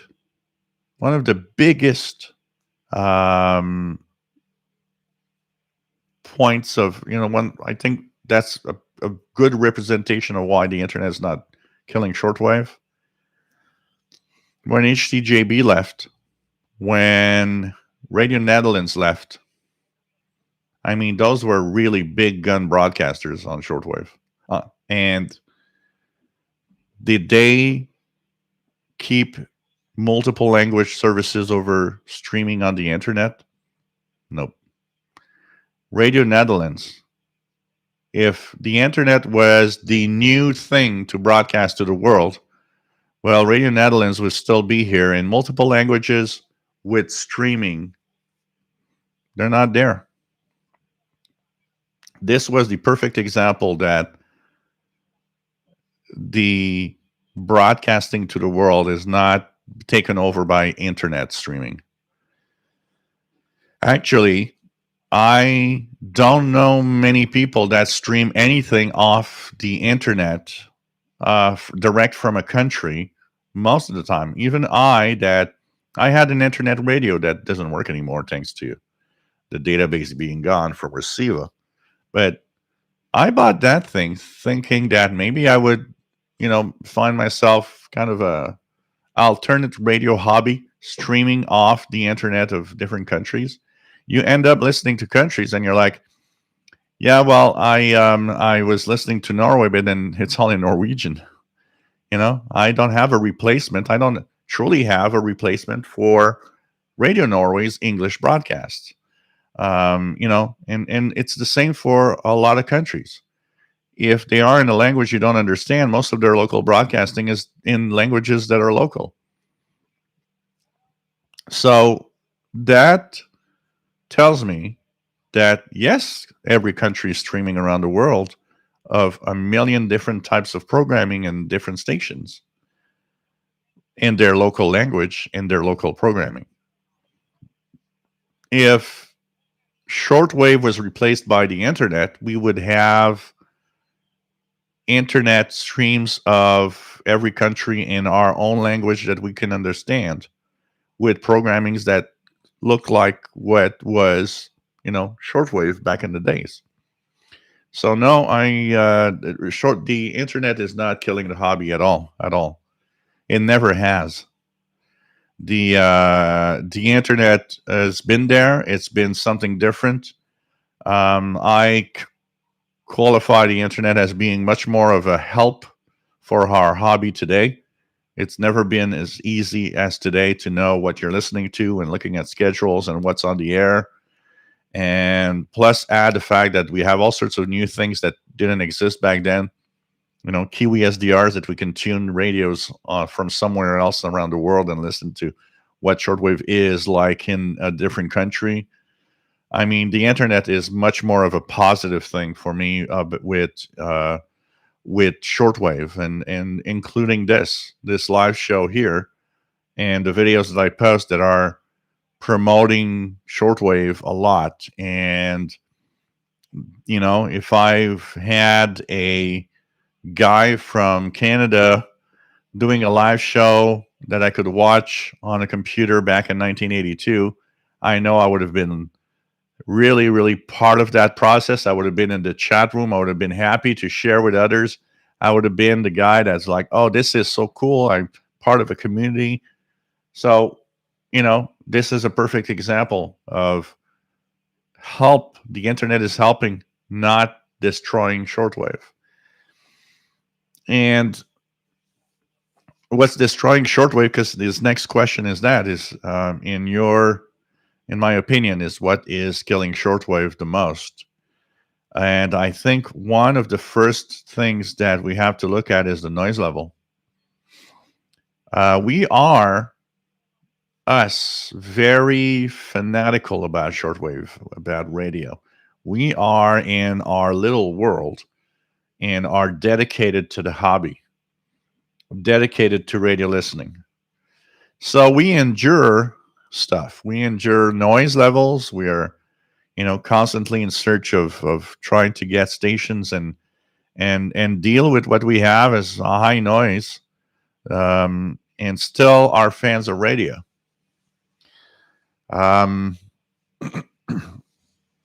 Somebody new that comes to the hobby. I think it's tough to keep anybody new in the hobby today. You know why? Simply because the noise level is so high. They'll turn on the radio and they'll hear a few religious stations from the US and pretty much nothing more, and think, well, okay, this isn't what I thought it was. And not understanding that some of the signals that are there could be heard, but they're washed out in the noise. And also, remember, you got to listen at the right time and on the right frequency ranges. Somebody might just be in a very noisy location, tuning around, saying, there's nothing. I just wasted money on something, or I'm going to return this radio. It's either it doesn't work, or it's like, what they're saying about international radio stations and news and stuff is not true. I bet you that a lot of people buying a radio today to see what's that international broadcasting stuff returns the radio within a day, because they're like, well, okay, no, that doesn't work. Add the fact that a lot of broadcasters don't broadcast to North America anymore, for example, and we've got weaker signals. Then you have to have the fact that, it's not, I don't want to be negative, but put yourself as a newbie. And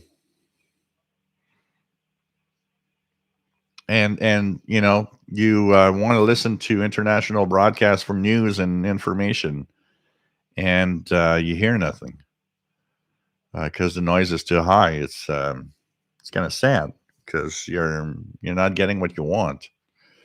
I think today is very, very difficult to keep anybody that buys a radio that doesn't know much about shortwave in there, honestly.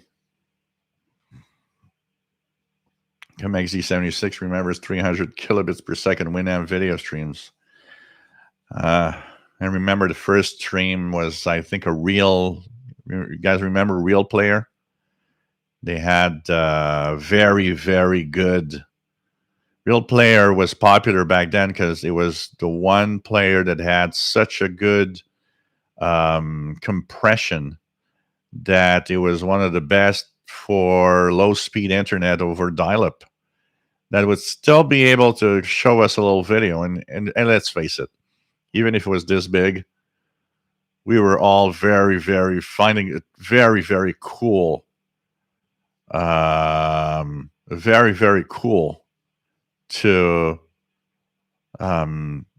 even see a small little square with a video in it in 1998, 99. So,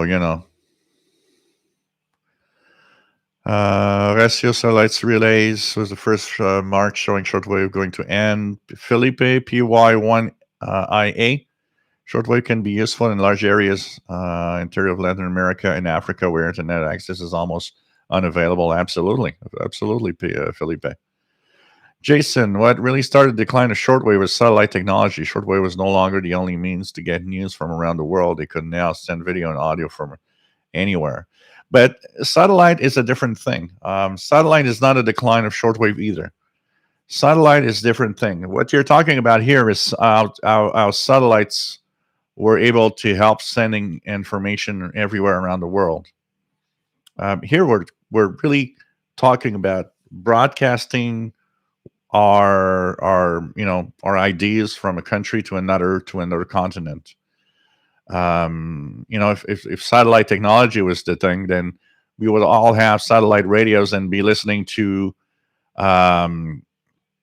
these stations via some satellite radio of some sort.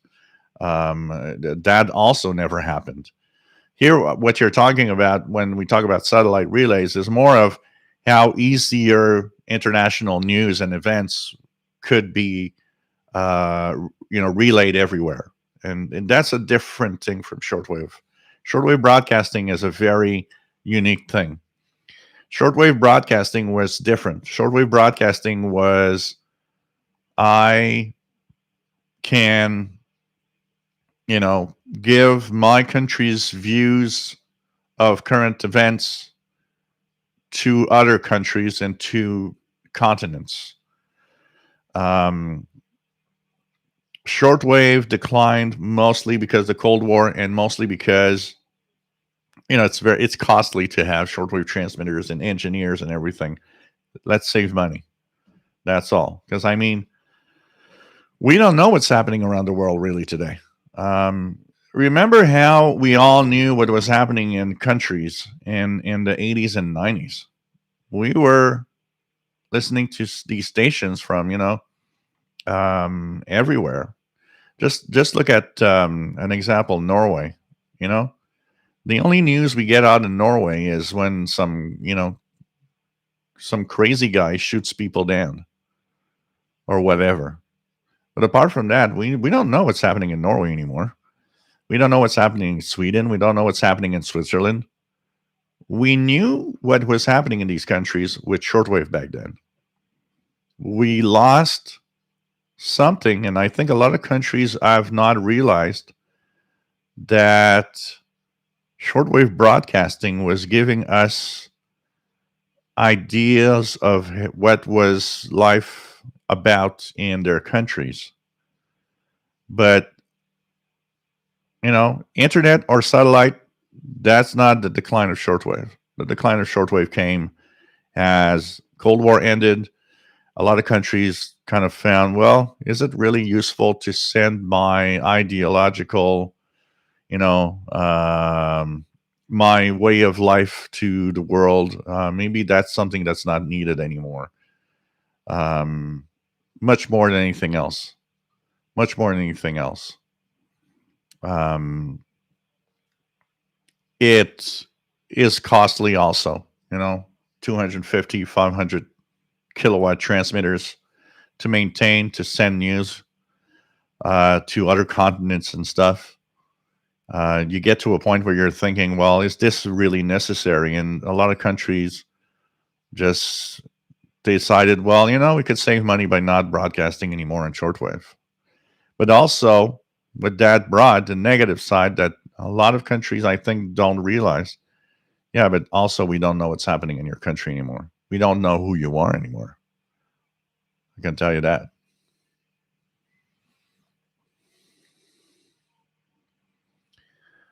What else do we have? David Harmon, I'm using Satellite 800 for the first time. What are your suggestions? You got to have the least amount of noise possible. If possible, start by an outdoor wire or something for an antenna, because it could be difficult inside your home to receive anything with the telescopic antenna on the radio. For the rest is to learn and to, what schedules are, know that what time broadcasts are, and we're using UTC, Universal Time. And slowly, the best way is just tune the radio around and do it regularly and at different times of day and see what's out there. And you'll get a pattern and you'll get the drift a little more of what shortwave is all about.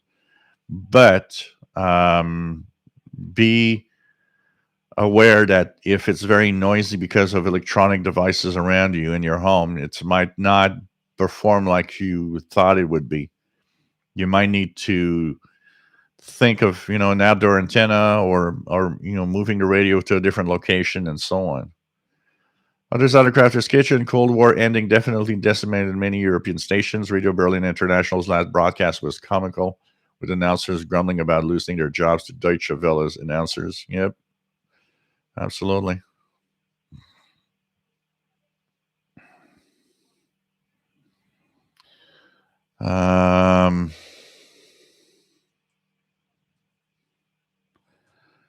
What else do we have?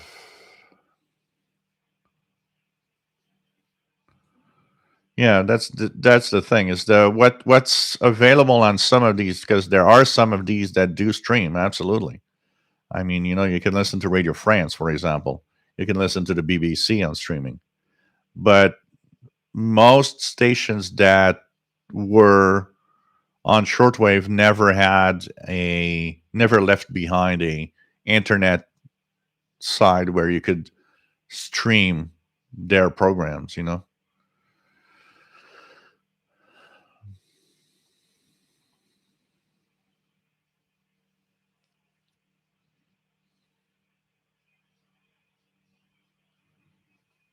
But I mean, there's just not a lot of them that are streaming on the internet.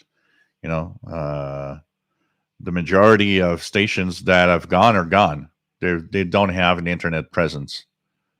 If the internet was such a thing, then they would all still be there on the internet. We would still be listening to Swiss radio streaming, or Radio Sweden streaming, or although Radio Sweden, I believe, still has some form of podcast, Radio Norway streaming, whatever country around the world you were listening to, they all would get streaming. But the stations that are streaming, that are available through, say, the internet, it's just a handful compared to what we had. It's just a few big broadcasters that are also streaming the stuff online,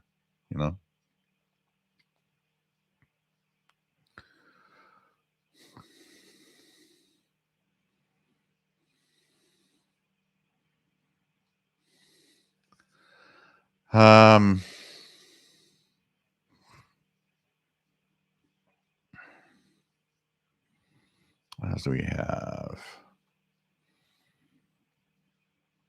DTV stations carry some international broadcast TV. You can get NHK TV in English, stuff like that. The Deutsche Welle TV. Yeah, I remember seeing some of those here, even on my cable box. St. Pharaoh's is hearing 2749 USB, Halifax Maritime. Weather, big and clear. What do we have?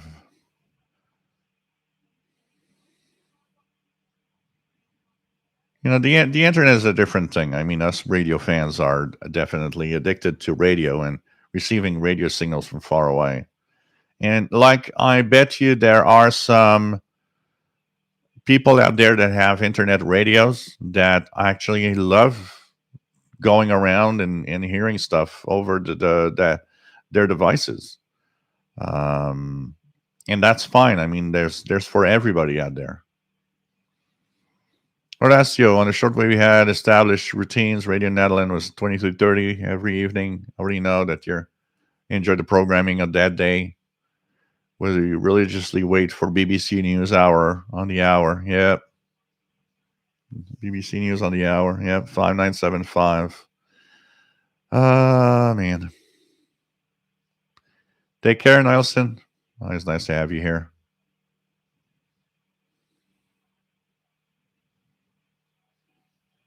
I have to remember a real player. It allowed me to stream Denver radio when I was living in Seattle. Seemed revolutionary at the time. Absolutely. It was a revolution. Absolutely. I mean, the first time I streamed over the internet, a station, I still remember me and my sister that died of cancer in 2011. We would listen to a station from Mauritius, Île Maurice, in the Indian Ocean, and they had was something like 10 p.m. So around 9 or 10 p.m. They had their morning show there, where people would call in with greetings for their family and friends. And I remember that was the best moment. We were listening in, and we had kind of our new. We had our habit of listening to it, often in the evening while we were chatting over MSN Messenger, and even ICQ before that. I think ICQ is our first chat that we had together. And one night, to surprise her, I actually had called the station, and man, the woman that was the presenter of the station, she was like super excited. For the first time ever, someone from Canada had called to say that we were listening in, and of course I said, me and my sister are listening in from Canada. And boy, that woman was all excited of the fact that she got on the air and she says, "We have something special today. Incredible. We have a listener from Canada." And man, she and everybody got, it was kind of fun. And my sister on MSN Messenger, I still remember writing in the chat, "It's you." It's like, yeah, I wanted to surprise. I thought that, man, I have to call and say hello. And I mean, yeah, at the time it was a revolution. Hearing streaming stations over the internet was then streaming video. Oh man, that was something. It's like, wow, I'm watching a video over the internet from some other country,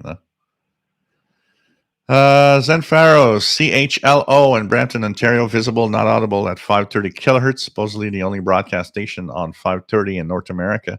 Yeah, I hear that one regularly here in Montreal. Man, that's pretty crazy.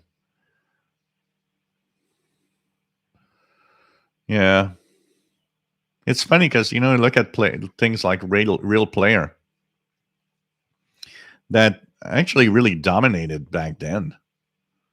And that we don't even know if it still exists today. I remember when I was tech guy doing tech duties that I had a few people using Real Player because they could use it to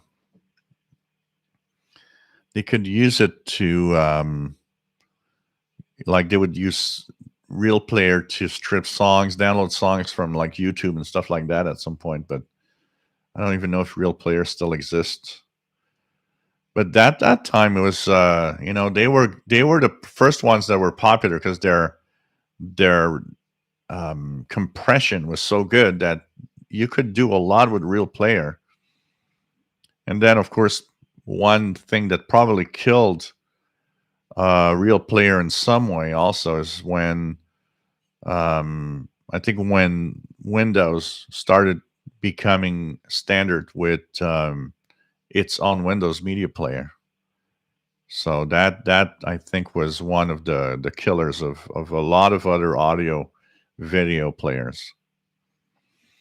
Yeah, Winamp for audio, absolutely. That was a popular one also for streaming, all sorts of things.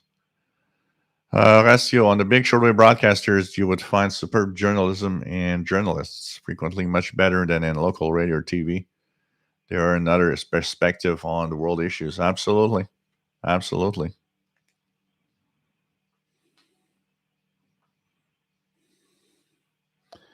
Felipe says almost all medium wave frequency stations are being shut down in Brazil. No chance to go back. There's a law forcing it. All of them are migrating to the 76 to 108 FM band. Hank Parr, hey, nice to have you here.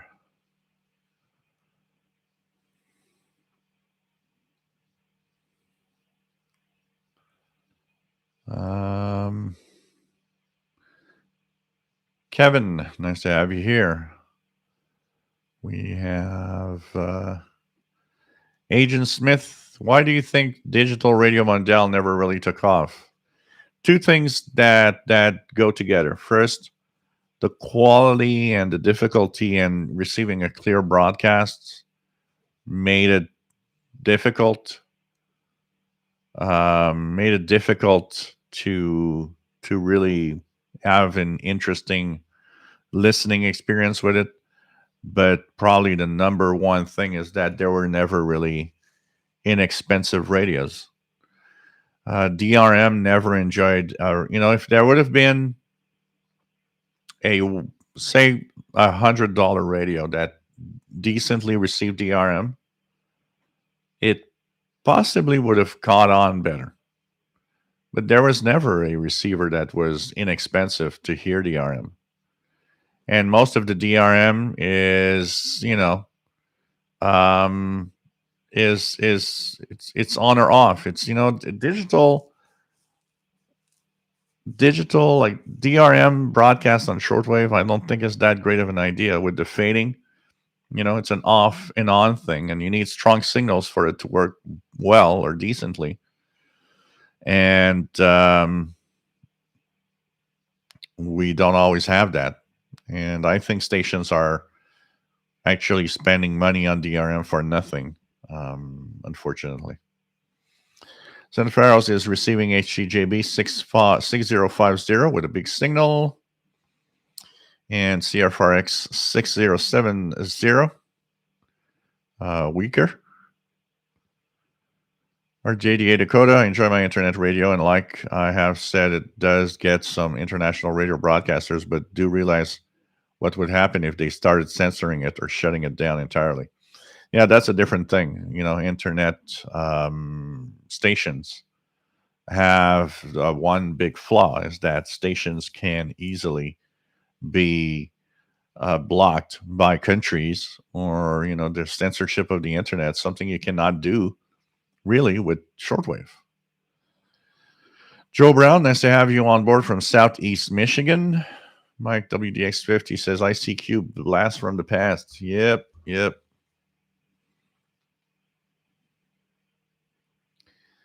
Famous ICQ. Uh-oh. Every time you get a message. Uh-oh. Oh, man.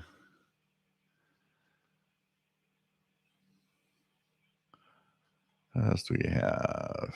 VE2FGJ. Nice to have you on board, my friend. J'espère que ça va bien. Oh, yeah, Napster. I remember the first time that I got Napster, I had my first big HP desktop that had, for the first time ever, I had a CD burner. Oh, God. First time I found Napster is like I downloaded so many songs and burned so many CDs. I mean. Command Z76 real video player still exists. Looks like it's a video downloader for social media. Says it can download video from thousands of websites. Huh. Radio Romania 5910. Zenfaros.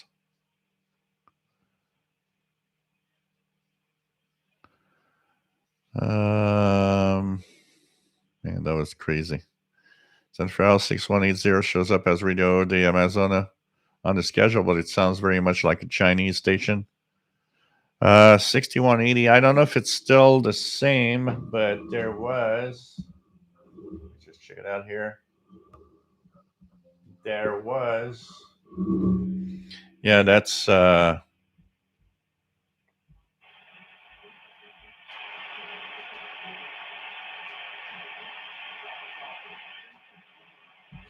Yeah, that's from Cuba. They did the same in the last schedule season. Radio Nacional Amazona was on 6180, and China Radio International from Cuba was also on 6180. And I believe that maybe the reason that exists is that I think Radio Nacional Amazonas is not registered with the HFCC. So China Radio does not know that Brazil is on that frequency. If I look at the schedules here,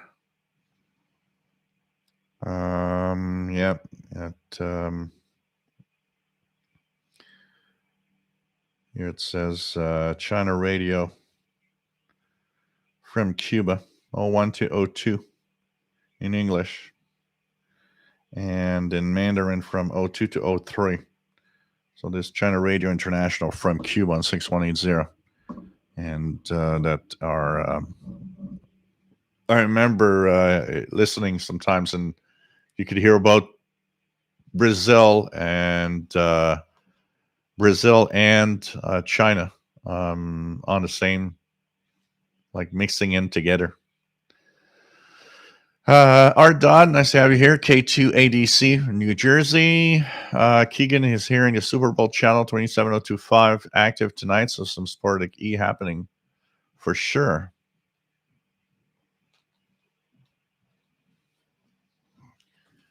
What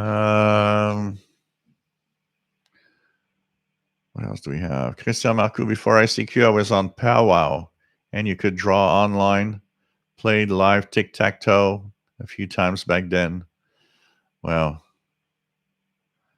Dimitri from Minnesota, nice to have you here. Can still receive lots of stations on my Ethon 250 radio on the summertime. You get lots of signals. Take care, Horacio. Have a good night. So, yeah, pretty crazy. Pretty crazy.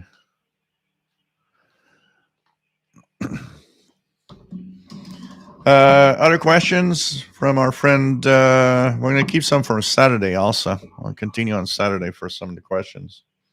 So if we go to the email, other questions coming in from our friend Vincent in Northern Italy. I would like to know, what are some of your favorite stations you listen to regularly on your shortwave radios? I'm the kind of guy that listens into stuff quite out of the blue. I don't necessarily sit down and pinpoint, I'm going to listen to that station tonight. It does happen, but most of the time I'm more of a let's check out what's out there, and I'm going to choose something that I'm going to listen to. So it could be, Radio Romania one day. It could be Voice of Turkey the next day. It could be some relays from WRMI. It could be WTWW. Whatever is on, I will choose something at that time and listen in. Here in North America, like I said, choice of stations, especially in the evenings, are more limited than many other places. So often you'll have one or two choices, so I'll choose something in there of what I can listen to. In the daytime, I will, like, for example, as we're getting into the winter months, one of the interesting aspects of that is the long nights are making a lot of the bands like 49, 41, and 31 meters open almost all afternoon here. And so it gives me a choice of a lot more stuff in the afternoon lately.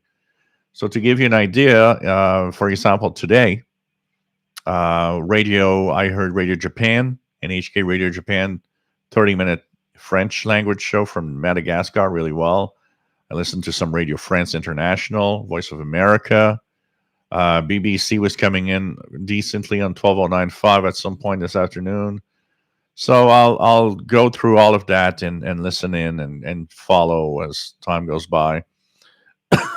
I like listening to like Slovakia, Radio Prague relays, Radio Tirana, or Argentina relays via WRMI. There's a lot of stuff I listen to there. But mostly it doesn't happen very often that I can say I'm going to sit down and I'm going to listen to that. I'm mostly going to sit down when I have time and start tuning around, see what's on the bands. And I'll choose something out of the signals that I'll hear at that time. So that's going to be more of what I'm going to do and how I'm going to do my radio listening experience.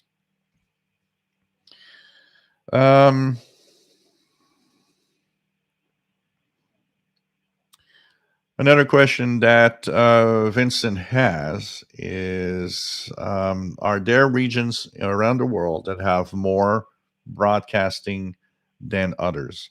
I have noticed that stations have target areas. Why do stations have target areas? One of the things that he thinks here is, maybe stations could just broadcast like omnidirectional and have everybody hear them around the world. Why are they targeting specific areas, and what areas would be the most popular? So first of all, not having a signal, a directional signal, wastes a lot of energy.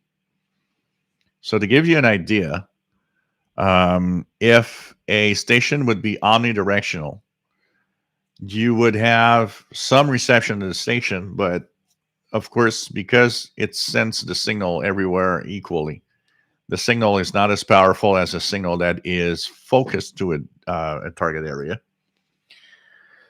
And you cannot broadcast to the world on, say, a simple frequency with a target area, with a omnidirectional. So, for example, if I do broadcast a signal equally everywhere around me, because of the frequencies and times and the ionosphere that changes during the day, you will not be, heard everywhere around the world. Some places cannot hear you because of the frequency chosen, and some regions will hear you at times, others won't at other times. And overall, a signal that's omnidirectional is weaker for everybody than a target signal. When you actually have target areas, what happens is these directional antennas focus the maximum amount of energy of that transmitter towards an area. It makes this signal much more powerful. So you will want to have target areas because it makes your signal easier to hear.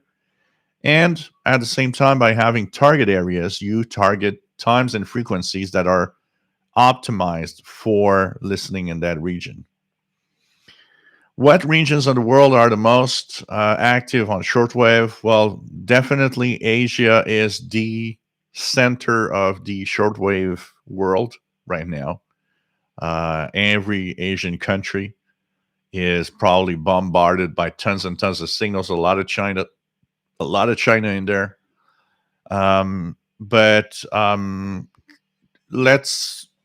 we can pretty much say that where continents that have less internet coverage, have less possibilities of having, news outlets of good quality, will be the target areas of a lot of stations. So Africa, for example, still has its pretty good share of broadcasters because, it's one of those regions of the world in Africa where many countries have a complex government and complex relations and a lot of censorship. So, of course, big broadcasters like the BBC, like France, like Voice of America will want to transmit some news and some information to Africa. So they do have quite a lot of broadcasts towards Africa.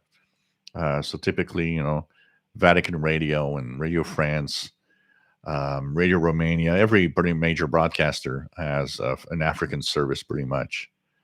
And of course, Asia is another place where it's a complex mix of politics and countries and internet connectivity and decent news is not something that is easy in many countries around the world. That's where they're broadcasting to, most of them. So it's something that you have to. The target areas are chosen for the possibility of sending out as much information as possible when it's kind of difficult. It's one of the reasons also why North America is in the target area, because we're not in a situation where, even though might not always be the best, we have local outlets of news and some choices there that many people around the world do not have, basically. Dave, nice to have you here from Melbourne. Do you think there are less stations now that play music? I miss it, as you don't need to know a language to enjoy all of the weird tunes. I don't think there's less. If there are less stations playing music, it's mostly because there are less stations. Because overall, the percentage of music is probably the same. It's just that there's a lot of broadcasters that aren't there anymore that were actually broadcasting some of the music, local music. But there are. I mean, Radio Romania has this music show. Radio Prague on Sunday has Czech artists featured on in their music show. And so there's the Radio Voice of Turkey has a lot of music. Voice of America does have a lot of American pop music. So music is still a part of shortwave. The reason I think we notice less and less of the weirdness of listening to music from countries we would never have heard music before, mostly has to do with the fact that there's just less stations than there used to be. Hank Parr, does shortwave communication also have a lot of noise like some of the ham bands? Can you use same method with shortwave as you would with ham to help with noise, like using chokes? Radio communication is radio communication. So shortwave and is the ham bands are on the HF on their shortwave bands. It's all the same. It's just that hams mostly use single sideband, where international broadcasters will use AM mode. But noise is noise, and so if noise affects the international bands, it affects the ham bands. Chokes can be used for local noise, but the noise isn't always local, and that's the biggest problem right now, is the fact that We have a lot of noise that comes from far away, and we have no control. And chokes does not, will work well to eliminate local noise, stuff that's happening near you. Doesn't work for eliminating radio frequency interference that is from somewhere else. Trust in the difference. Whoops, I lost it. I'm just gonna get it fun again. The difference between shortwave and internet radio is like going to a supermarket and buying a fish and going out to catch a fish in a river. Shortwave is kind of fun all its own. Yeah, and because depends what you are looking for in shortwave. Because we are the kind of guys that like to have some real, kind of challenge in listening to signals and stuff. But that's not, and let's not forget that that's not what everybody wants about shortwave. A lot of people in the past listened to shortwave because they didn't want to have a challenge in listening to a station. They wanted to just hear a station and hear the news coming out of a different country. There's a lot of those people. And of course, that for them, the quality of what you hear on shortwave might today be a problem, and they might not want to be in the hobby because of that. Here, what you're talking about is more of, like what we like in some of the qualities of shortwave, of DXing, trying to get stations from far away and trying to find new ones all the time. BZNRLD, nice to have you on board from the Oregon coast. Don't chat often. I do check into the stream often. I listen to shortwave early in the morning. Lots of stuff here from the Far East at times. Happy Thanksgiving. Nice to have you on board, my friend. Absolutely.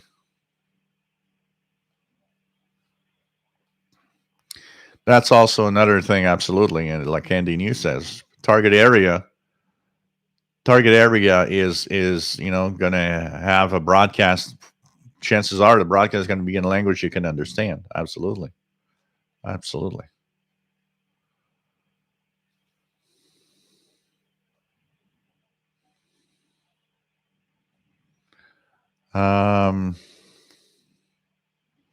JD Dakota, when I am indoors, I can't play radio on shortwave, so I can get at least a couple of international broadcasts on my internet radio. Yeah, it's that's a replacement, Center for Hours, Radio Romania has great music. JD Dakota says also like your show on CKUT. I can receive it also. Yep. International radio reports on CKUT. Lots of fun.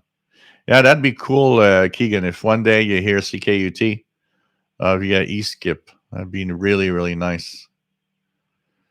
BZNRLD, yeah. When the internet is down, shortwave is still alive and well. Absolutely. So, John Doe, yep. Have a great Thanksgiving, you guys. I had my glass is empty now, but I had the usual vodka cranberry juice in my glass. So, hey guys, it's a little shorter than usual, but I'm a little tired, and I had a pretty long day today, so I'm going to say goodbye for tonight. We'll be back on Saturday, so hope that you can join us on this coming Saturday at 20 UTC. We still have a few questions from Vincent that we'll actually answer on Saturday for what's left. And hope that you enjoyed the show today. Hope that you will have a fantastic Thanksgiving, everybody, and that you will don't eat too much or drink too much. Just have fun. So just stay safe. The best, Hank Parr, you know what you do? You Google what time is it UTC. It immediately tells you what UTC time it is. So you'll have that, and have a clock on shortwave particularly.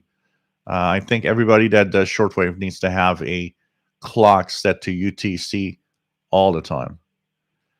So take care. Rush Time Machine, take care from Rhode Island. Nice to have you here. Happy Thanksgiving to all our U.S. friends. Here in Canada was last month. And stay safe. Take care. And see you Saturday at 20 hours Universal Time. That's 3 p.m. Eastern Time. And take care. Happy Thanksgiving again to all our U.S. viewers. Bye-bye now.